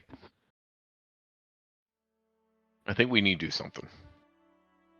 Max, what's the end goal with the people specifically? Are we, like, if we find any of these, like, lieutenants, leaders, whatever you want to call them, are we to just wipe them out or just knock them unconscious and have them arrested? Is there a specific, like, feeling that you want out of this? You know, Aesop, that's a very good question. If you would have asked me a couple weeks ago, I'd probably say it's to connect enough people to get Selny in trouble, but after my conversation last night, no, we're going to get whatever information we can get out of them, and we're going to go from there. I mean, people like the Selmy conversation last night. Did you tell us about what the conversation was last night? Nope. Do you want to anything you learned that you would like to share with the group? If not, No. that's totally cool. Okay. Francis and his squad were killed, and Out. Longgoal seems to think it's probably related. Did they find any clues? Anything that indicate who did it or something? There's some clues, but I don't know if it's a red herring, as I've heard some people call it. Something about it doesn't sit right. So I think right now I'm still digesting that information. What's the red herring? What is a red herring? It's No, it's a fish and also a thing in mystery books. But what was the information or the thing that you think is used, right? Until I get a chance to digest it more, I want to think about it a little bit more. Okay. That's fair. Longo's placed a lot of trust in me, and I don't want to jeopardize it. Not that I don't trust you guys, I just don't know what it means. And until I know what it means, I don't want to cause us going in different directions. Right now, I think we just need to find someone, throttle the crap out of them, get some information, and go from there. Well, I think you'll be first in line to do that. So Hopefully. Yeah, Do you have an idea of who or where? Well, again, from production standpoint, to me, looking back at what we talked about with the dreams and everything, the production standpoint makes the most sense because that's gonna be the hardest thing to move.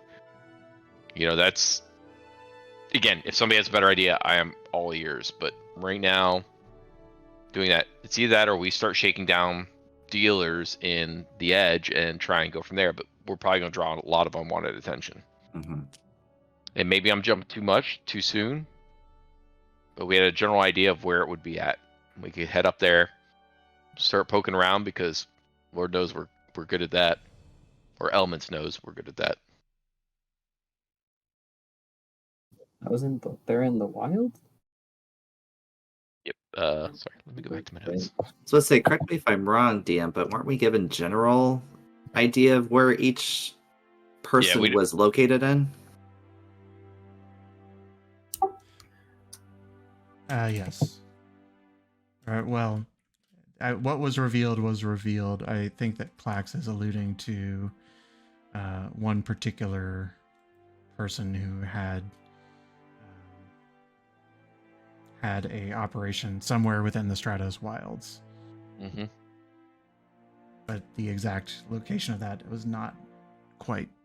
Oh no, we don't have any exact locations of any of it. Yeah. But I think we established that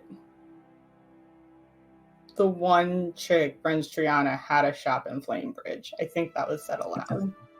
correct.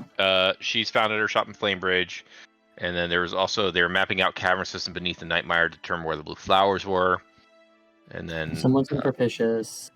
yep, Garnet, the Dragonborn. Dragonborn. Yep.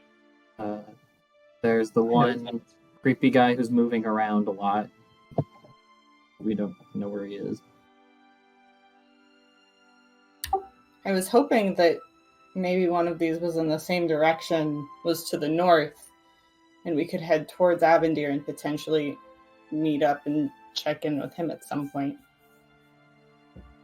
In the meantime, did we want to send a note? Use the book? Do we want to check in, make sure he's cool and okay? Yeah, I'll pull out the book. Let me get that item out so I can write down the page number. The book. You should tell him we saved the Savannah Islands in his name. We're doing good work. That's what he wanted, right? Yeah, I think I will. And that your parents really, really respect him and his craft and would like a keg for themselves. Or like a bottle. Mm. Or you can ask him how much the bottle or the casks are selling for. It's true. I'm trying to find the book in my inventory, but I don't know if I'm like just completely missing it or was there a specific name for it? Under the distant journal? Yes. Yep. Yes, I was missing it. You're right. Okay. So I'll write down in the journal, hello, Avendir. Came back from the Savannah Island. Saved it from a horrible monstrosity. We'll give details when we see you in person, over drinks, of course. We have some other plans. Hopefully meeting you soon where you are at. Which is where, by the way? Can he return? Can he send a message back to me? I think he can, right? Yeah, I mean it's basically you write and then he'll write back to you, and each will take up a page. Assuming all's going well, he should be in Cliffwatch soon. But yeah, good to confirm. We're doing right by the world, or at least trying. And we just wanted to let you know that we are doing that in your name, like you wanted us to. We miss you. Hope you're doing well. Love the left stars. Flourish. Shut the book, and the red gem glows, and you know the message has been sent. How many pages would you say that took up? Each message is one page, unless you send something ridiculously long. Perfect. You can just click the item, and then it should deduct a page, I think. Is it? I don't think it's that. See, I'll figure it out. Is it this? Nope. There you go. That was it. Yes. Oh, that was it. Great. Good to know.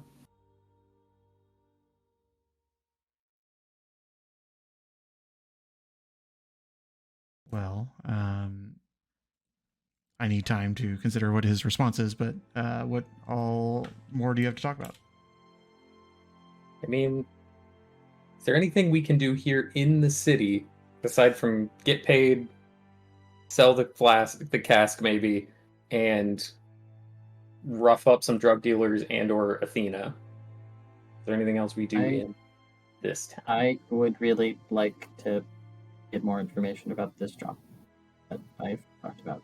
And I know it may not directly further our immediate goals, but I don't think it should take a ton of time. I don't think anything will be super time sensitive, and it would mean a lot to me. Would you like anyone to join you? If folks would like to come, I was told there would be work for all of us. I mean, I don't have any problem with you going and meeting with them, or us going and meeting with them, but it doesn't sound like we're gonna have the time I just to wanna- do new jobs right away necessarily. I don't know. We'll see what it is. I just don't know when the next time we'll be back here is, and I want to make sure Very I fair. talk to people while I can. If that's me going alone or with a smaller group, that's fine. But it's important for me that I do this while we're here, and it doesn't matter when we do it while we're here, but as long as we're here. I can go with you. Yeah, I mean, like I said, I'm happy to tag along, and Just gambling. If people want to gamble, it's at a gambling hall, so that's fine. What is gambling? Oh, Mouse, I feel like you would actually really enjoy it. You enjoy spending money, so Really, guys? Is this what we're gonna do with Mouse? I mean, I'm not. I just think you would enjoy it. I mean, it's less that I enjoy spending money, it's just that I don't really enjoy having it.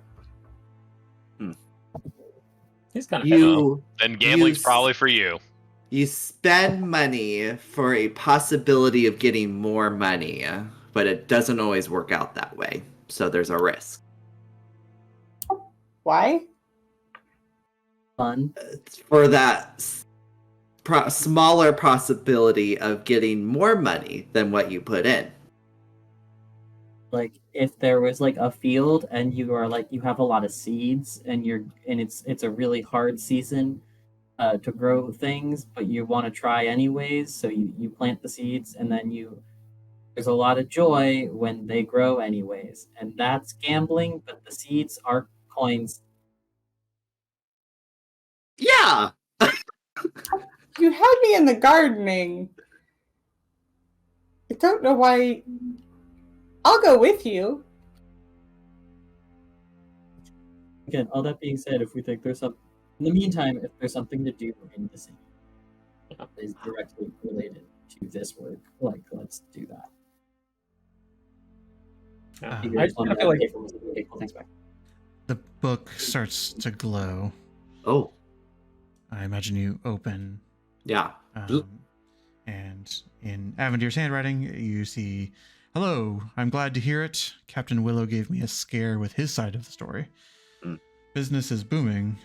We're nearing Cliffwatch soon, though if you just arrived in Consonance, it may be better for us to link up later, lest we run ahead of you indefinitely. Maybe in Flamebridge? Would love to catch up." I imagine that Aesop says this out loud in Avendir's voice, or at least attempts to.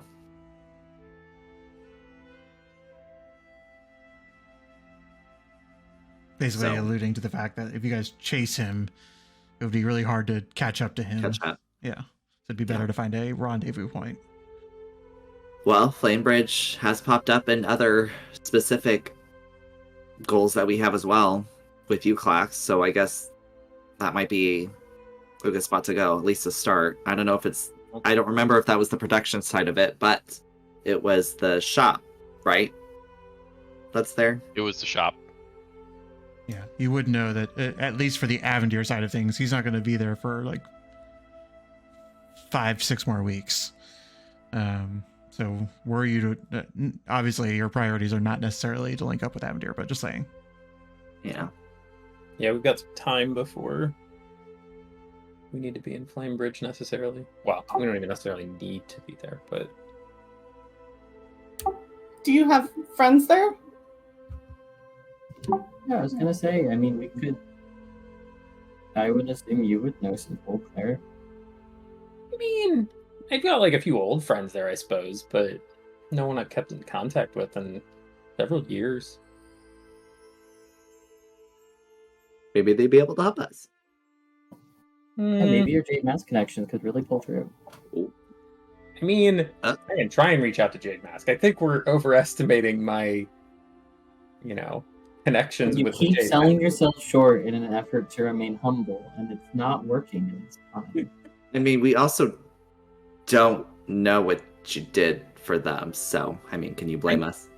I just did a little bit of smuggling for them on like the side. Like I think I've said that, but maybe not. But like I wasn't in the Jade Mask or anything. I didn't run the Jade Mask or anything. Do I believe that he just did some smuggling? You can give me an Yeah, insight check. check that shit. I did. Yeah. Can Give me Java a- also make this? Roll a d20 for me, Eric, and I'll do the math. I think the math is easy because I think it's +0 either way. Okay. Fair enough. Yeah. Seems honest. I trust my friends. I was holding out hope for the contrary, but he believes you for now. Hey, I rolled higher than you. You don't know. I didn't even attempt.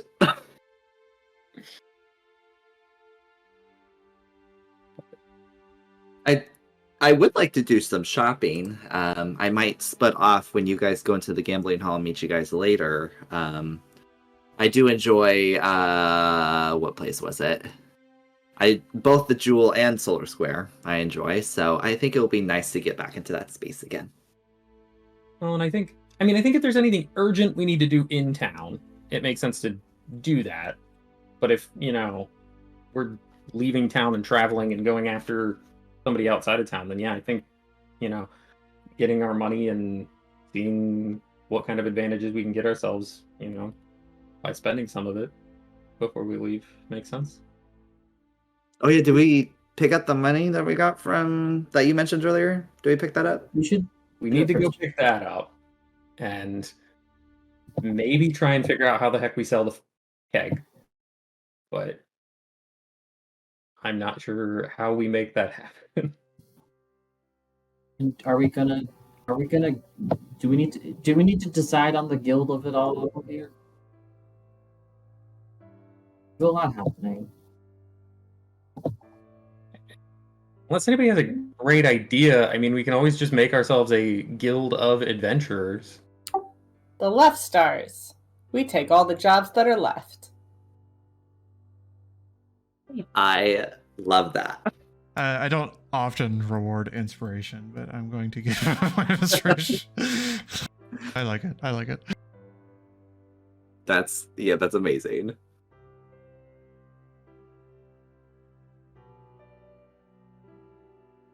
Well, who is going where? And Is Drada's meetup in the direction of the guild sign up? Don't we have to basically circle the city to get there? Yeah. I think basically everything's in the factory precinct or Southern Heights. I think. Correct. Yep. But we have to walk shopping around and- anyway. Yeah. We've picked a really inconvenient Airbnb, guys. Sorry, this is where my parents live. At least you don't have to pay for it. Do they have just bunks at the horns? Mm-hmm. They have. You probably would be not allowed to crash there without pulling strings, but they do have a barracks set up. Not using it right now. They're all on the Savannah Island. True. But Hardak is there right now. we did help him, so it could take a little convincing. Nothing that if we need to do it, I'm not worried about.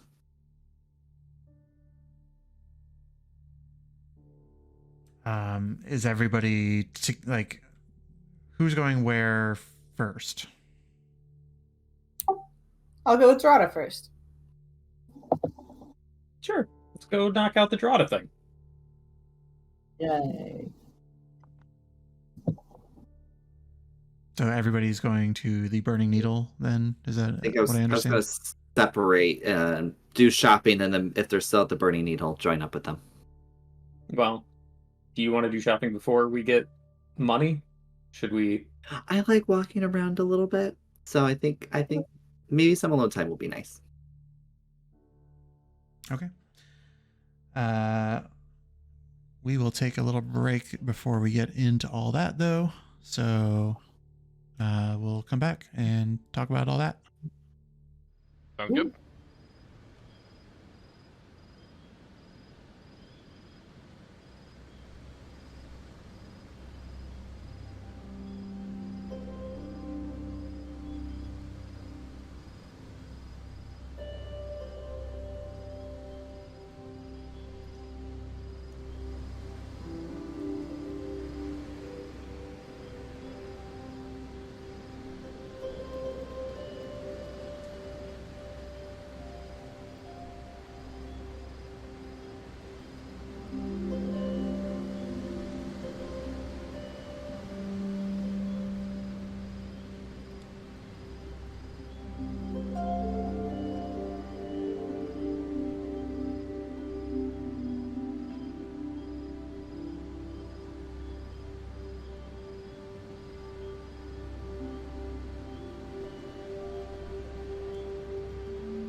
Alrighty.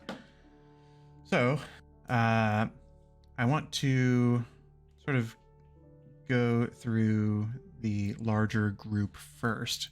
But it's sort of, I would say, Aesop, you're here for just the beginning of it, because like as you reach the Burning Needle, that would sort of be the point of divergence. So as you're just sort of like, do you want to like go in just to see what it's all about, or do you just want to like go do your stuff? I think I'll go in to check it out, and then once Okay. they're like they get further in, I'll bounce. Okay. So you all see this sort of 2-story building that has like a porch, like a step up to it, that doesn't have any windows on the first floor, and the second floor has sort of large floor to ceiling windows. It's almost like it almost seems like a rooftop atrium sort of situation. And from your perspective, you don't really see too much up there, but there's definitely sort of a lively energy from within. This time of day, you hear from the outside all sorts of sorry, I'm changing my little clock. You hear it is morning, so things haven't picked up too much.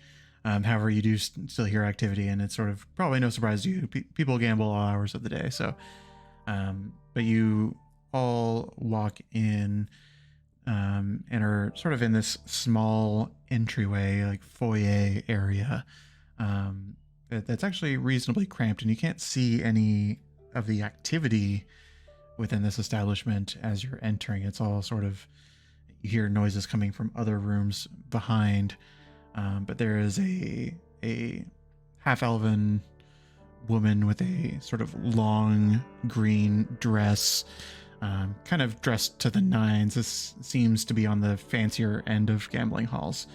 I don't say, Clax, you've been around. This is a place that the guards are told to avoid because, you know, you don't make enough money to be wasting it on this sort of thing. Generally speaking, you don't have to deal with any problems here, though. So you haven't really had that much of a need to go in. But this woman sort of looks at you all and says, I didn't think we had another game starting. I'm sorry, do you guys have a reservation? No, I'm so sorry. There must have been some mistake. A friend of mine, a dear old friend, told me to head on by, told me that there might be a game to get involved in. Told me that, you know, this was a place to be and we couldn't miss it. Her name's Anushka. I don't know if that rings any bells, but we were given a huge wreck to come by. We're in town just for a little bit. Okay, well, let me see what I can muster up. We didn't have you in our books, but would you mind following me? I'll bring you to a sitting room just to sort of hang out for a bit while I sort things out. But she sort of looks at you all and says, I'm afraid I will need to take the weapons, however.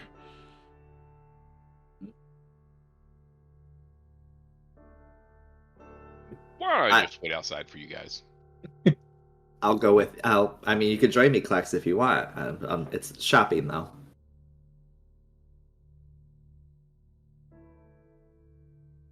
Is she Sure. content? Is she content to just take my blasting rod, or? I don't know that she would recognize your blasting rod as a weapon. She's looking particularly at the axes, swords, crossbow, things that are sort of outwardly worn. That's fine. Is my staff enough of a cane that it's more walking stick than... If you want to give me a deception that you're walking on it, or using it as a walking stick. Absolutely. Gandalf this. You could deprive an old man of his walking stick. I was thinking more like, Mouse just has to be ready to climb a mountain at any point in time. than needs it. Just she's kind of just weird enough to want a walking stick. You get the impression that that is not working, and as she sort of reaches and be like, "Oh, I can store that away for you." Okay. And she also, I don't think, does Flint have any normal weapons? You have a dagger.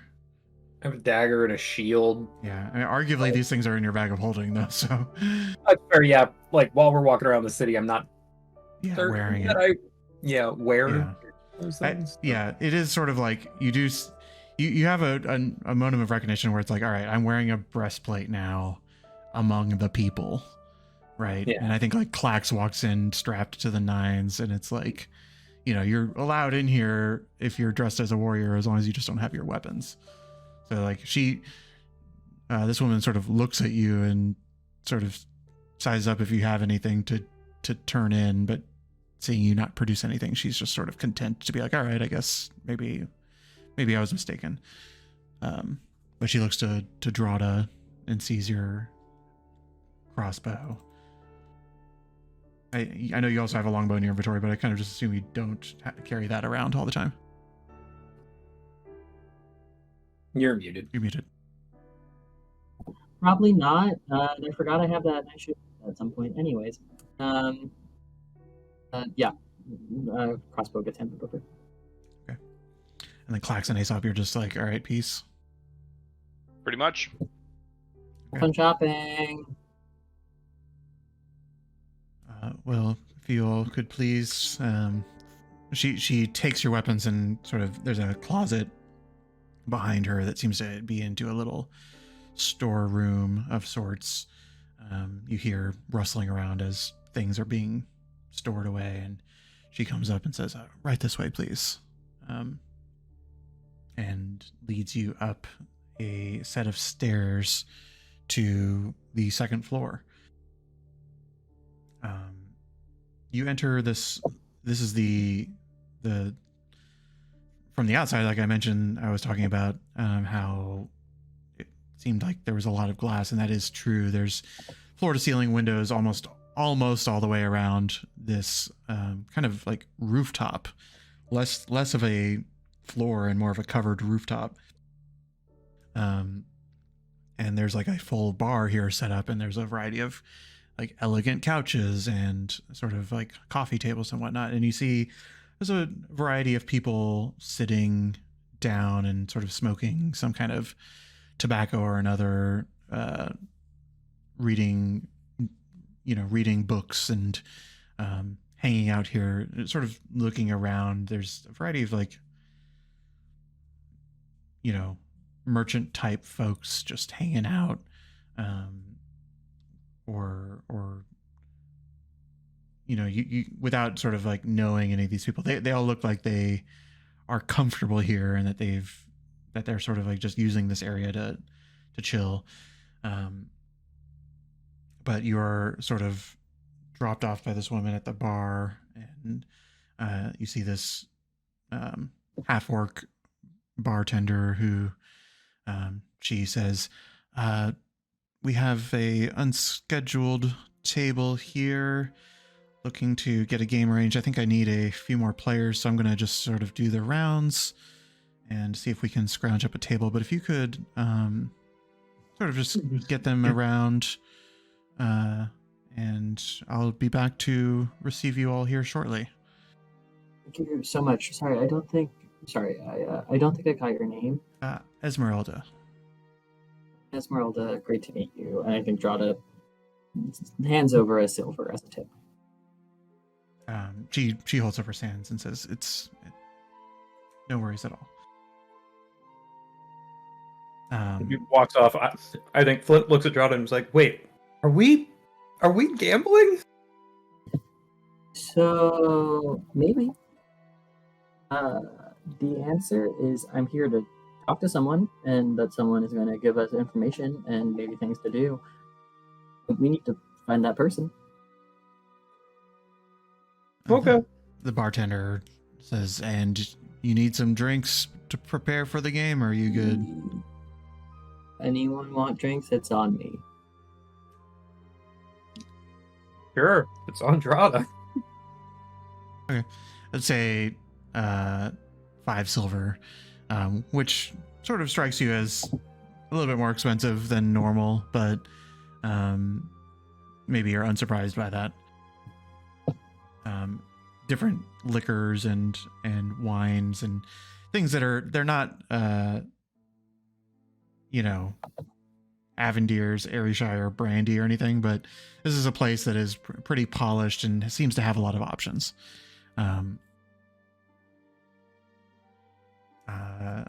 Do you all do anything as you're just sort of hanging out up here? Can I just try to glance at any active games and just figure out what it is that they're playing here?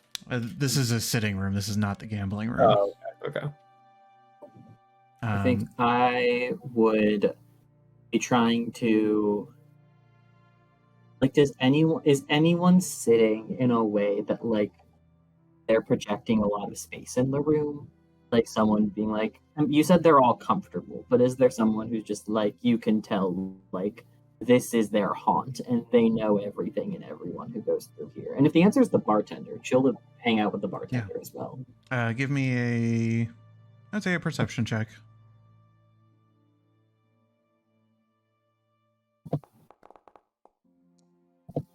Okay.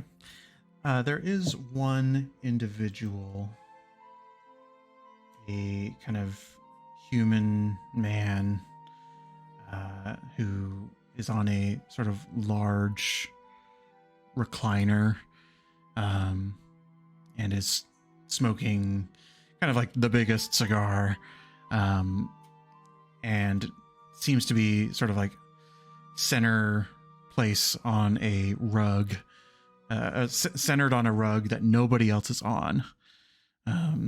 There's a lot of other meeting and mingling. This is an individual who is sort of keeping to themselves and sort of taking up way more space than you would expect.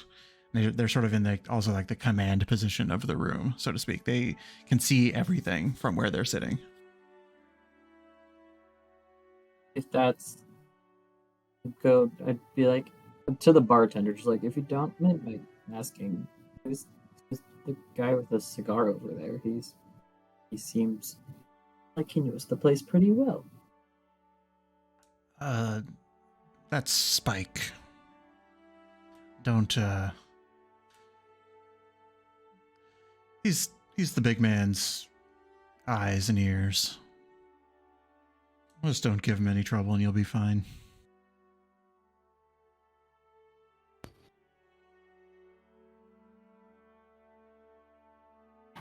Incredible. I think Drado would then try to find a way to, without fully interrupting this man's life, just get in his eye shot and get specifically his choker, if that has any recognition within eye shot as well, even if it's crossing to another sofa just to sit and chat or read something or pretend he's reading and actually just sweating incessantly. Are you trying to be stealthy about it? Or are you trying to make yourself known? known? I think he wants to make himself known. Okay. You sidle up kind of at the same perimeter that anybody else is giving way to this person, just to kind of catch a glimpse. You see sort of this kind of a suit of sorts. He is sort of richly decorated, to the degree that you would normally expect somebody of nobility to be wearing, but you look to see if he's sort of wearing any kind of necklace and you don't see anything you recognize, but you step a little closer and he sort of closes the book that he was sort of reading and holding in one hand, and sort of looks up to you and says, "You need something?" Oh no, sorry. What are you reading there? It looked interesting. Sorry, I'm new. Hi. Drada, hi. Drada. Don't believe we've had a Drada at our establishment before. No, I am visiting town for a bit, and a friend of a friend recommended I stop by, so here I am. And you looked interesting across the way. It is irregular for somebody to be so bold. But if you have coin to spend, I'm sure we will make space for you. Yeah, we have some. We're looking to have some fun, make some new friends. Hmm. Yeah, I've been told. Yeah, there's this. My friend keeps telling me that there's this person here who like swears that like, one, we would have a great time playing together, but just like we should get to know each other. She keeps calling. Oh gosh, Hardhold is I think the name. Give me deception with disadvantage. I know your charisma's low, but there's miracles can't happen. Yeah.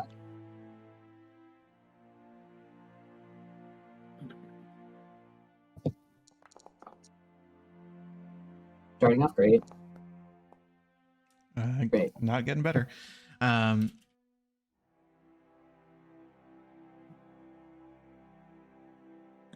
would just friendly advice. We don't really appreciate liars in this business. We're an honest folk. If you are here to see Hardhold, well, he may be here later tonight. Oh. But I fully... Andrada's fully interrupting, not realizing it's rude. I did not mean to lie. I'm not mad at the prospect of... I mean, we just came into some money, or are about to, so I'm not mad at playing a bit, but I was told if you're this was going a to place play... to make connections, and I was excited to make a connection. So my apologies. I did not mean to deceive. Well, spend a little money, catch his eye, maybe he'll come introduce himself, but I would stop by later tonight for that. No. Okay, but he sort of looks you up and down. You're sort of like in your studded leather armor. He's trying to size up. Give me an insight check. I'd also say Mouse and Flint, you're just like watching this across the room, like maybe 20 feet away. 18. He's sizing up how much money you have. And he says, just so you know, the night tables are for high rollers. So, if you intend to make a showing, I would consider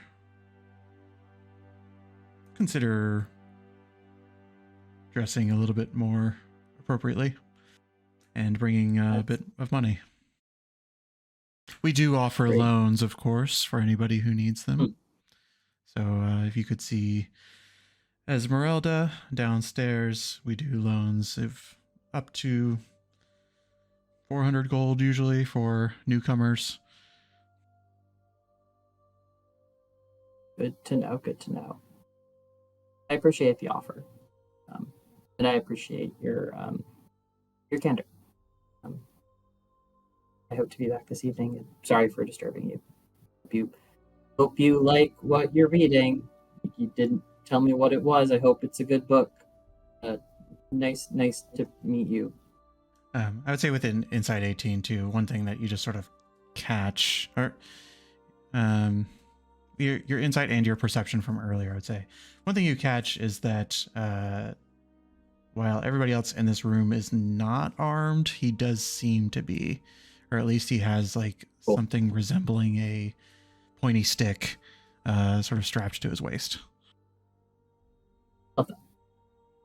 I was going to say, even before you said that, but now especially that you said that, as Flint's just watching this happen, Do I just assume that this guy is Hardhold?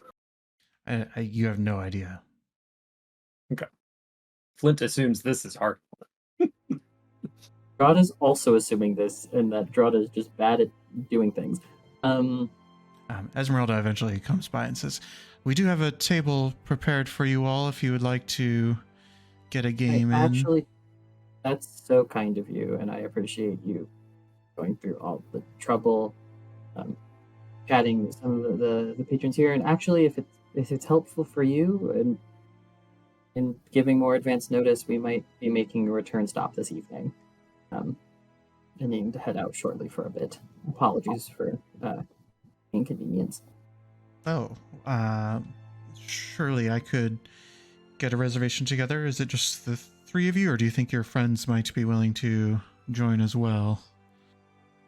The ones that I had seen downstairs. I mean, I'm not sure that I'm good at this. I really just came to watch. I don't... I will definitively be here. I look towards Flint, like, shake my head, like, do whatever you want to do. See, here's the thing, I like gambling. Doesn't mean I'm good at it. I don't know if a high roller session is right. We do offer loans, of course, if you... I mean, of course. How... When you guys say high rollers, like, how much... Well, that was sort of part two of the question. I would say the minimum, if we're setting up a table for all of you and your friends, it would be 150 gold pieces each. But we have some clientele who play up to 500 in a given night, if not more. So if you would like me to set you up with a few of those people, we can certainly arrange that. Yeah, I only have 18 coins. Thank you, Mouse. Thank you, Mouse. I think many of them are platinum, but I'm not going to say that out loud. I was Yep. thinking the same thing. They are. Flint has 19 coins, and they are not platinum.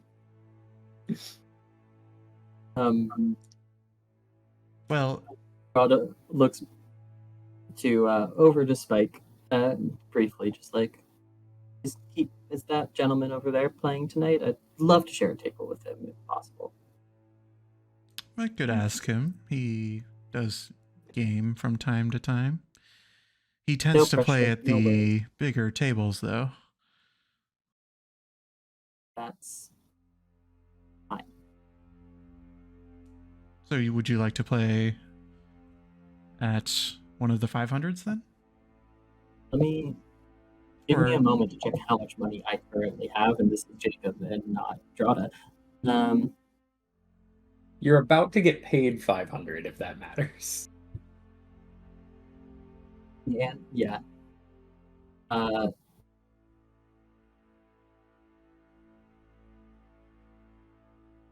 Above board, there. Roll me an insight check. Okay. I would say, and you may already be putting this together in your head, so I'm not trying to over-explain, but the idea that you would be able to get Hardhold's attention sort of implies that you're going to be on the upper tier of customers. So this is one of those situations where spending money or being at the high roller table, the highest of high roller tables, is probably the tables that Hardhold would be most paying attention to in whatever way that happens. Yeah, no, I think Drada would say, yeah, like, I look forward to playing at the larger table tonight, if there is space. We can certainly make space. And you, sort of looking towards Flint. Again, cool. We do offer loans if you I really like have any sort of... pressure. Do what you want. No worries. I I think I might pass. Maybe I'll show up for a lower table and see if there's room, but don't make a reservation for me. I'm sure it would be good to have at least 2 of you so that we can have a full table. I don't sort of thinking to myself about who I would recruit. We do need to have at least 5 to play. So Spike, Draughta, was it? Yes. I have a couple other people in mind, but Sure. Yeah. This sounds like a Flint thing. DM smiling. Very well. Exciting. Well, please come back in just around a couple hours after sunset, and we'll probably get started. I spend all my proficiencies on tools, not dice or cards. Thank you so much. We'll see you tonight. Very good. You all are given your equipment back, and you step out into the air. At this point, it's only been like, I would say like 40 minutes or so. I would say you guys probably decided like a group rendezvous point. So, or at least you would know the direction at which people are going to go shopping. So, what are Aesop and Clax up to in this time? I think with everything happening right now, I would try to look at Clax to see if he's in like a conversational mood or not, unless I'll just kind of like take in the city sounds. So I ask you, player Clax, are you in a conversational mood? He definitely seems like he woke up on the wrong side of the bed. He's not outwardly hostile, but he's definitely not in a happy-go-lucky mood. He's thinking, and Yeah, Clax isn't the best thinker in the world, so he's thinking. you know, there's a lot. The gears are turning. Mm-hmm. Well, I don't. This is now Aesop to Clax. We won't be here for long. Kind of looking for 1, possibly 2 things. So it'll be an easy trip.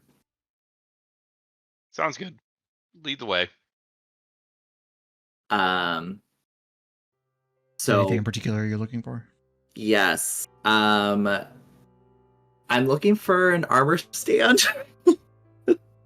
Well, I mean, Clax had himself tried to put in a commission at the Iron Brotherhood. Mhm. It seemed like there wasn't a whole lot of like off the rack stuff when you had went to Solar Square before. There were a few like shields and whatnot, but the Iron Brotherhood was more like, seems to be a place that takes orders and sort of controls the local blacksmith stuff.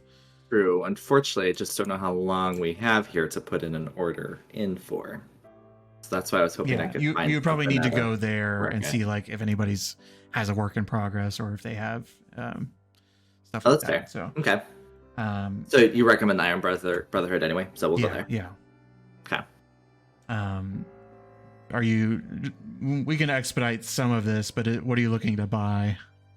So I was hoping to look for some regular medium armor and or a shield, and name dropping the recovery squad, saying that it's for a commission for one of their members.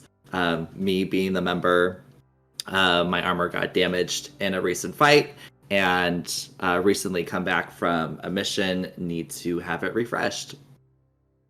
Okay. Give me a deception check with advantage because you are a Minotaur of the recovery squad and they have armor.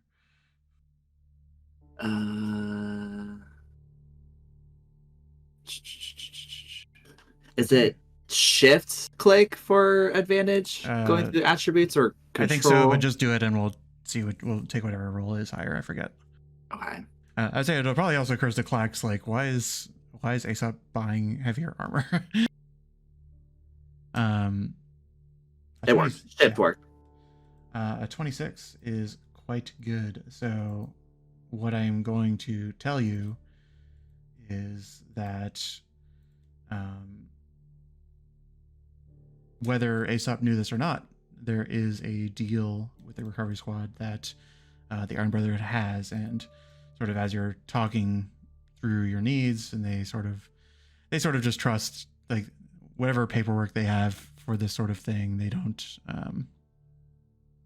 actually like know how they don't really track like individual orders so much as like the recovery squad gives them an amount of business per year. Right. It's more like group orders, I'm assuming. Like, yeah. we need this amount of stuff. Yep. Yeah. And although it's not a tremendous discount, I guess what are you looking for? Half plate, breastplate, scale mail, chain shirt, hide. Like, how much are you looking to spend?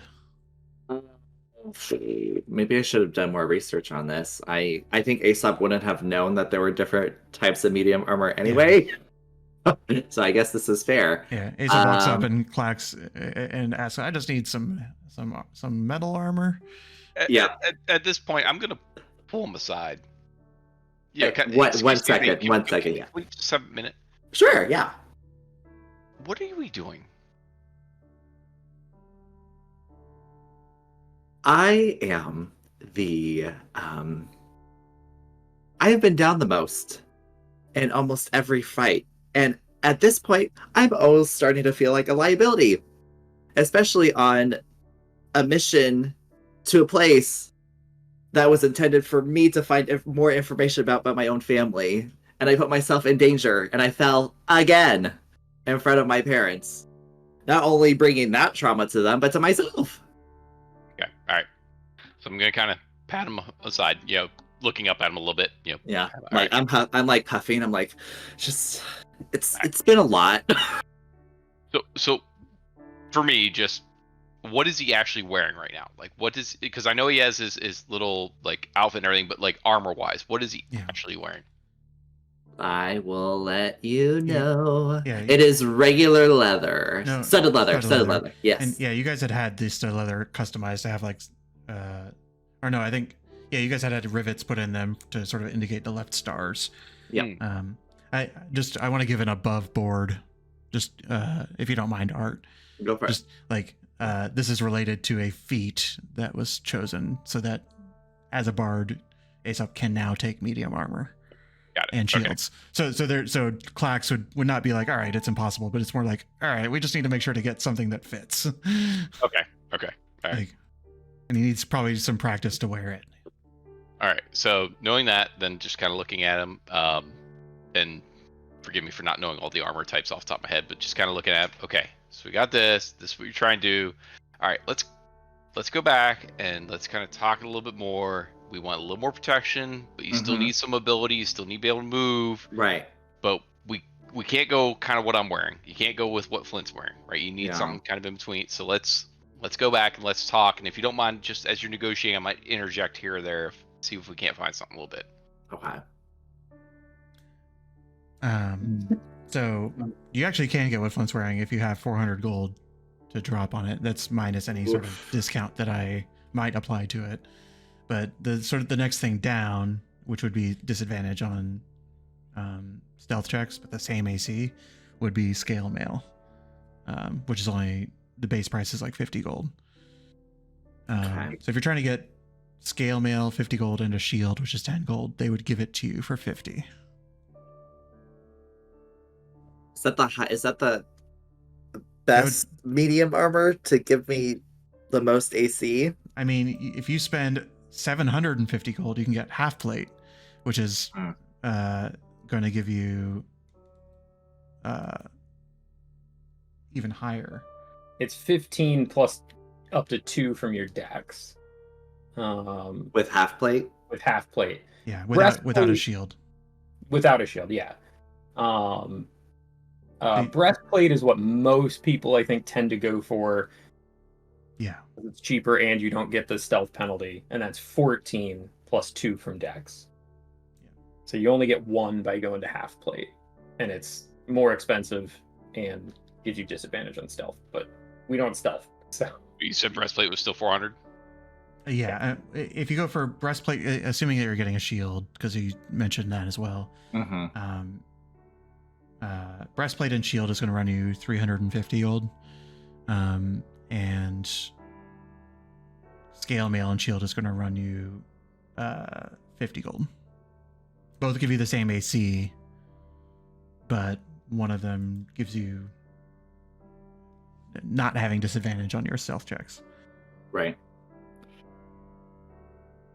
I think I would take the cheapest option for now, because I don't have a lot of money for that, just to have it with the shield. Okay, so 50 gold.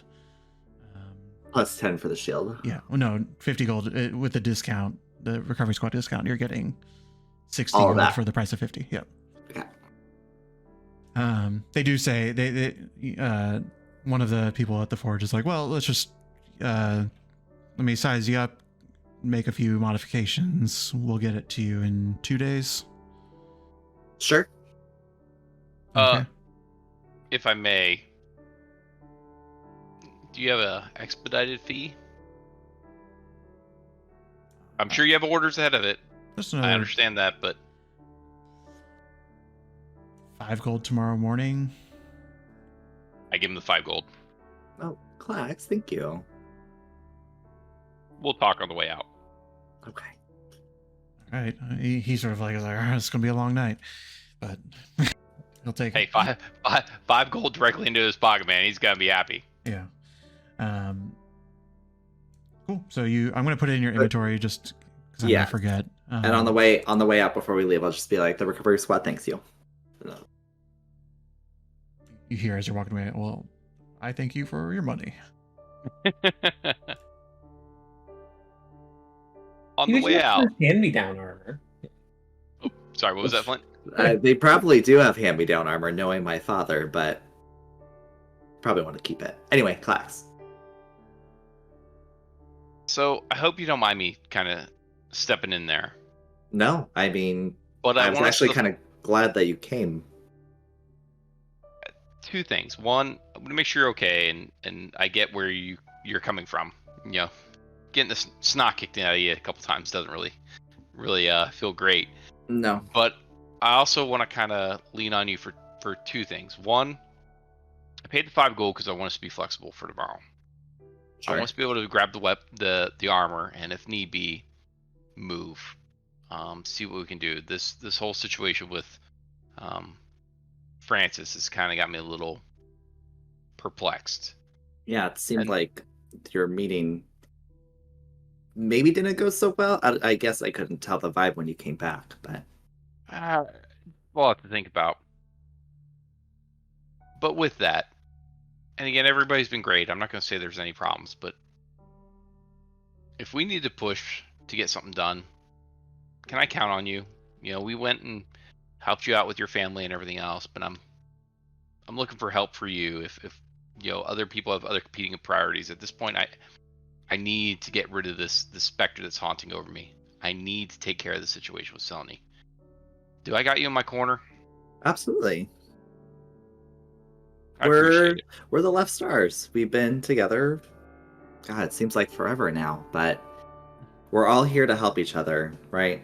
Just, I asked the question earlier, what's the end goal here? I don't know if what the things that these people are doing is awful, and you are probably seeing more of the symptoms of it, and the end event of it happening more than I am, because I guess I'm not really sure what I'm looking for, but I don't know if I would be able to kill them. My opinion would be to arrest them and have their due justice come their way, but you know the situation better, which is why I asked how you felt.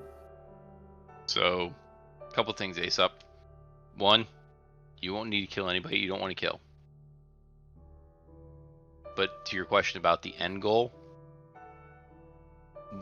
at this point is to remove the cancer that is causing a problem for a lot of different people. That is the end goal.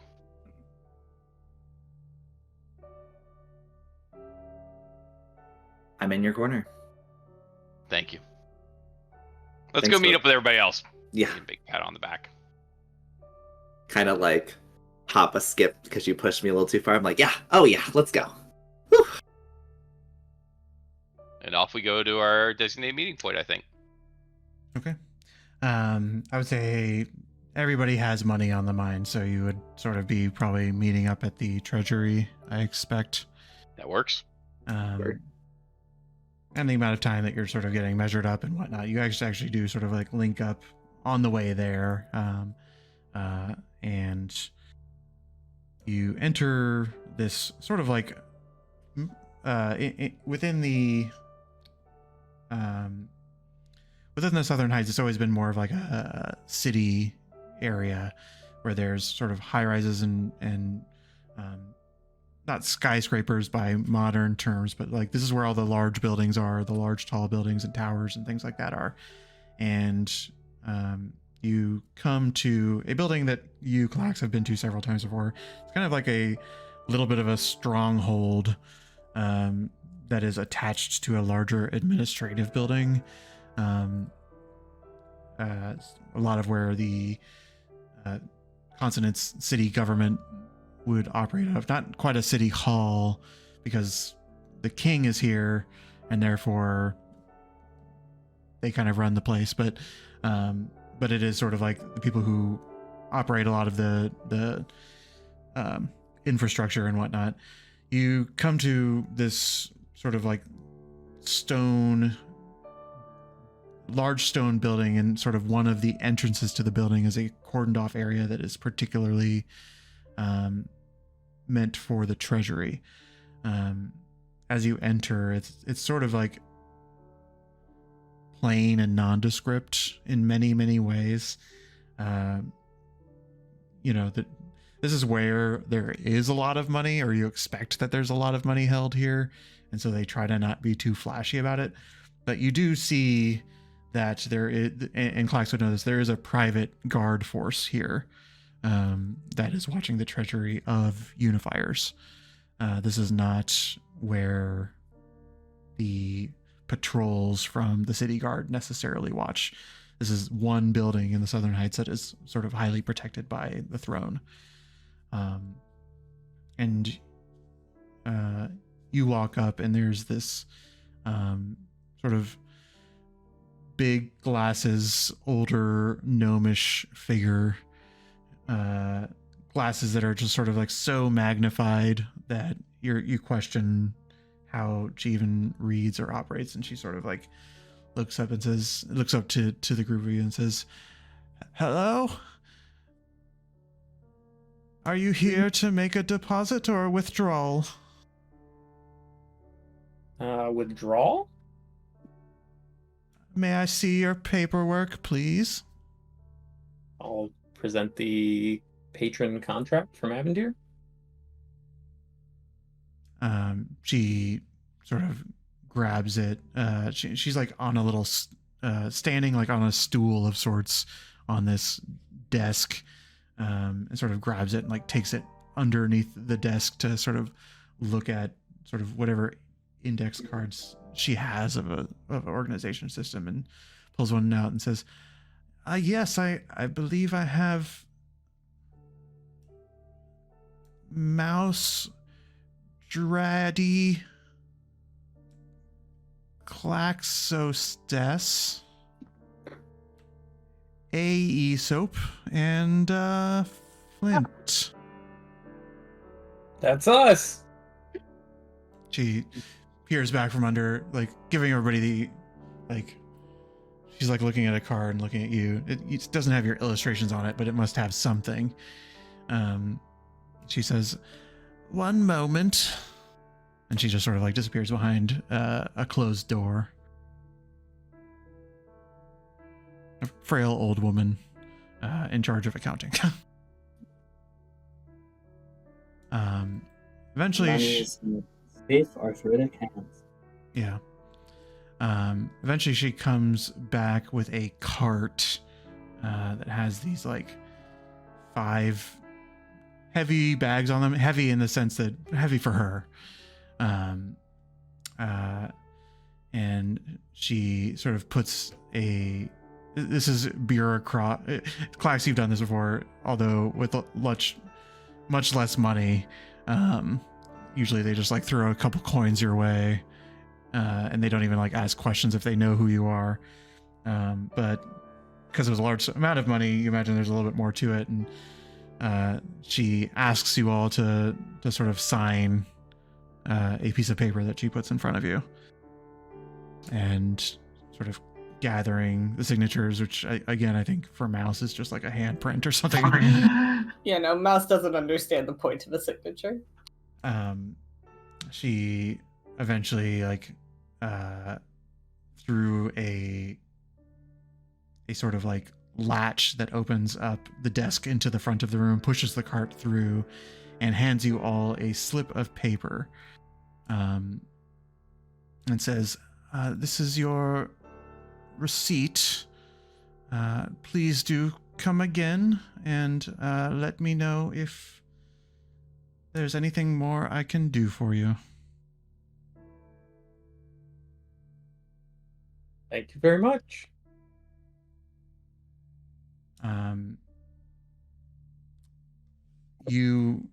Somebody looks at the receipt, I imagine first, and or somebody lifts one of the bags first, and you're like, this is a little bit lighter than I expected. And you look at the receipt and you find a variety of fees and taxes and tithes. You each get a total of 360 gold. I'm going to show you. Even in fantasy world, we can't get away from freaking taxes. I'm gonna have to get a fucking loan. I'm going to put this in Discord because for some reason I'm having trouble showing it to players. But yeah, there's all sorts of things on this that like she seems content to just sort of move on with her day and like, no, nobody's going to have a problem with this. But she gets back behind the desk and starts reading a book, and you sort of like left here with this piece of paper of nonsense. Oh, hold on. 25 gold for administrative paperwork processing fee? Hey! Hello? Hey! 25 gold for you to fill out paperwork? Is there a little high? Is there a question attached? Can I answer anything? I come up behind class. I'm like, I think we're just. Gold in a year! It's we were expecting a certain amount of money, and we were unaware of the taxes that you put on our money. We'll know for next time. And I'm trying to pull Clax away. Clax, they're still giving us money. This is fucking bullshit! Have a lovely day, ma'am. Trying to pull Clax away. Wait, does she have a I'm name out tag on? Say again. Does she have a name tag on? Jezebel. Okay, Jesuit, thank you so much. Thank you so much. Clax, it's time to go now. Have Thank a you, good Jessica. day, dearie. Thank you, Jessica. You can't believe this? I'm just picturing them like pushing me out. Are you kidding? 25 gold for administrative fees? I understand the crown, even that's ridiculous. Blah blah. Just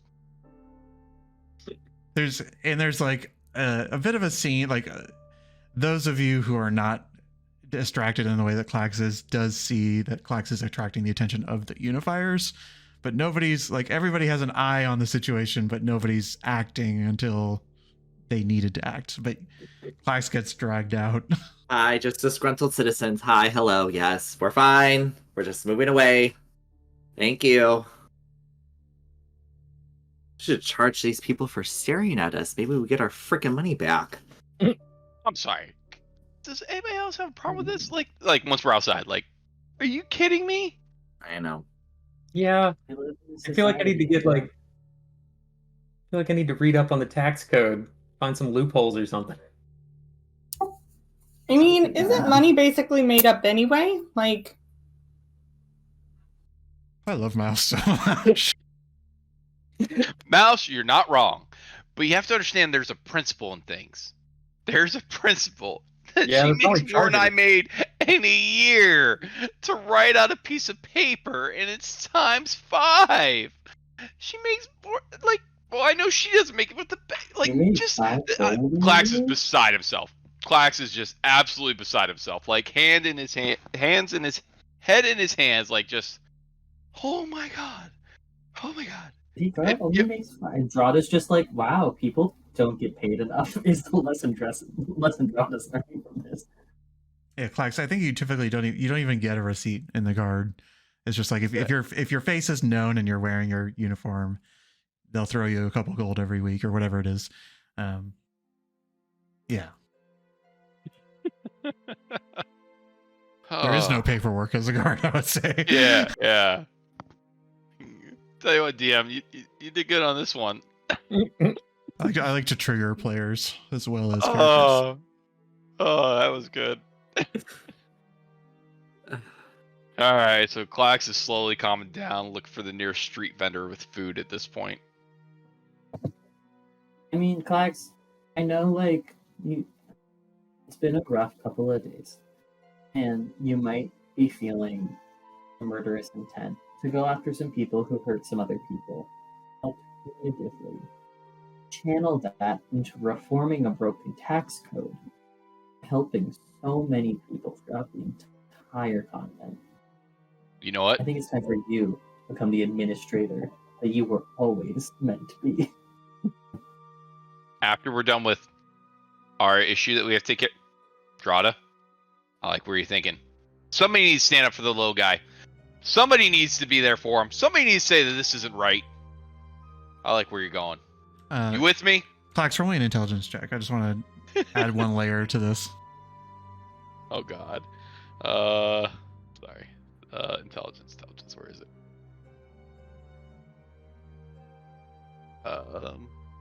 Sorry. Oh, all good. Intelligence check. All right. Oh yeah, I don't know why me look at zeros across. Okay. Yep. No, never mind. Nope. I'll leave out the one other thing that would trigger you. Oh. All right, we got our 360. Question: is it all in gold or is it in platinum? It's and gold. It's gold. Okay. Yeah. Okay. Yeah. As a DM, I almost I'm gonna tell you, I almost had like a five gold platinum conversion fee as well. I was like, I'm not gonna. I don't want the players to be like, no, could I get this in gold? You'll get some copper things. Be a lot of weight in copper. Well, what else? It is sort of, you stop by a place to eat, throwing a bit of your change that way, but it is getting to be a couple hours before sunset. If there's anything you'd do sort of to round out your day.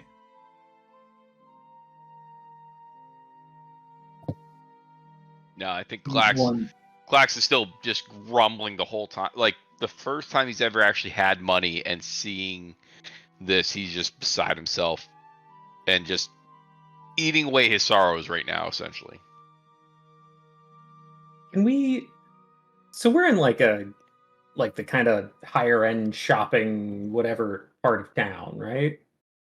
Can we just try and find like the most high end liquor store like around, like some sort of real fancy, rare vintage wine shop, something like that? Sure. Roll investigation if you want to spend some time on that. Sure. unrelated, but hey, Flynn, if you need to borrow some money so that you don't become indebted to a gambling institution that I introduced you today, you can do so. Wanted to put that out there also before you spend money on night. I'm not trying to spend money. I'm trying to find somebody that'll buy this brandy. With investigation 20, you ask around. I assume do you mention like, oh, there was an auction recently. Like, I wonder how much this went for. Like, maybe not revealing that you have something, but just sort of like finding things out. With a 20, you learn that nobody in the Southern Heights has any. Probably unsurprising. You wouldn't be surprised to hear that, like, the auction took place behind the marble walls, and the people who can buy, who can participate in the auction probably live in the marble walls. Unsurprising. You don't get a solid number, but you do hear that, like, oh, I heard somebody bought the lot. Some high noblewoman of some kind. It's Selene, or yes, Zelny. Selene. Yeah. It's Celine Dion. Yeah, there wasn't even any competition. It seemed like she was able to get them all fairly inexpensive. I think the minimum bids were like 700. Really? That's wild.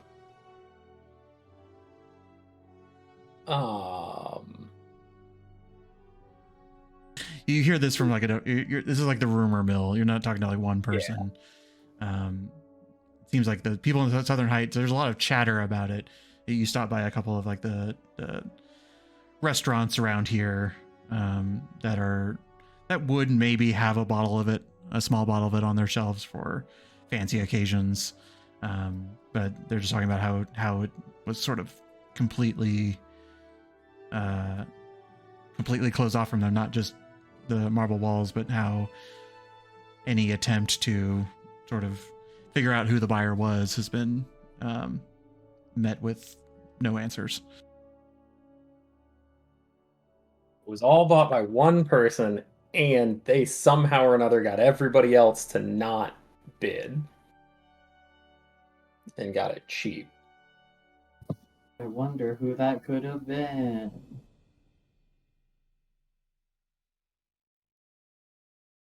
Huh. Well, that makes trying to sell this weirder. We might not be able to do it here. Yeah. Well, I could ask. I could ask Avendir who it was. I mean, I can't imagine he's happy about this if it did sell for that cheap. But I don't know.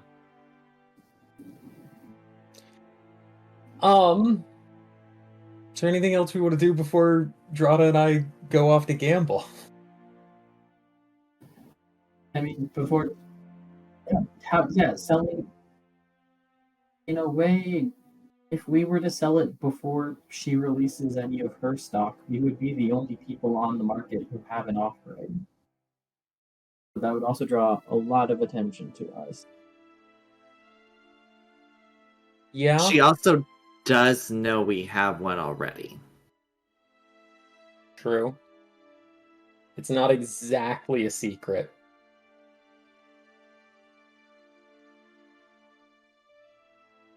I just don't think that we'd be able to sell it here. Sorry, Mouse. I was just gonna say, do you think she's bribing other people not to bid? Like, it seemed really tasty when we tried it, so I'm surprised there aren't more people participating. I mean, I don't know if she's bribing or blackmailing or pressuring or intimidating. I don't know what.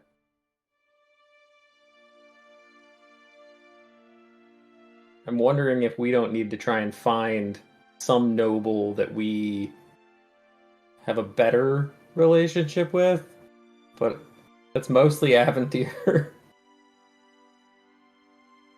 And I don't Say, think don't. We could sell it to the recovery squad. I mean, I That's don't know. like selling Actually, his dad a might pay a pretty nonprofit. penny for it. Sorry, Rada.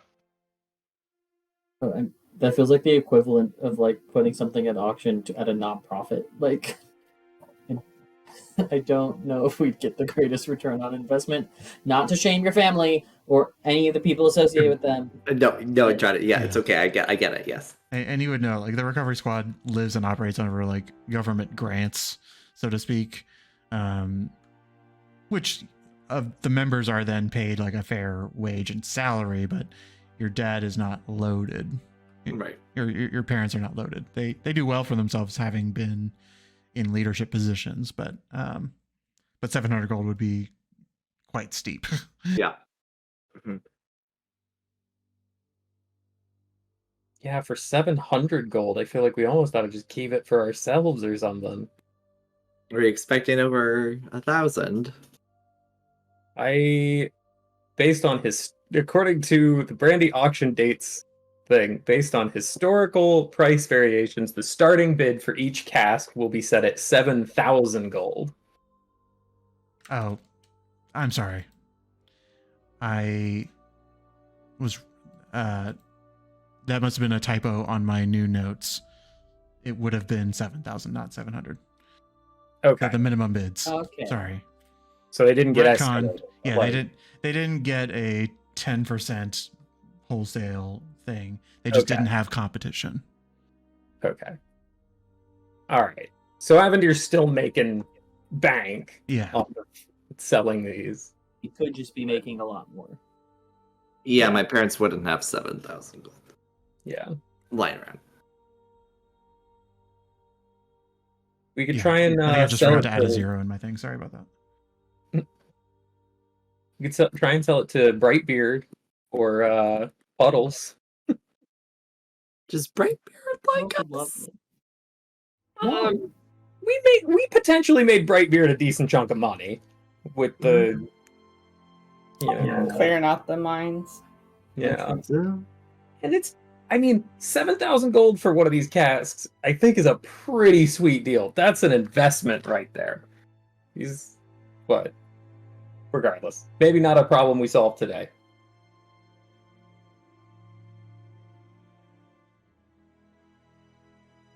Johnny,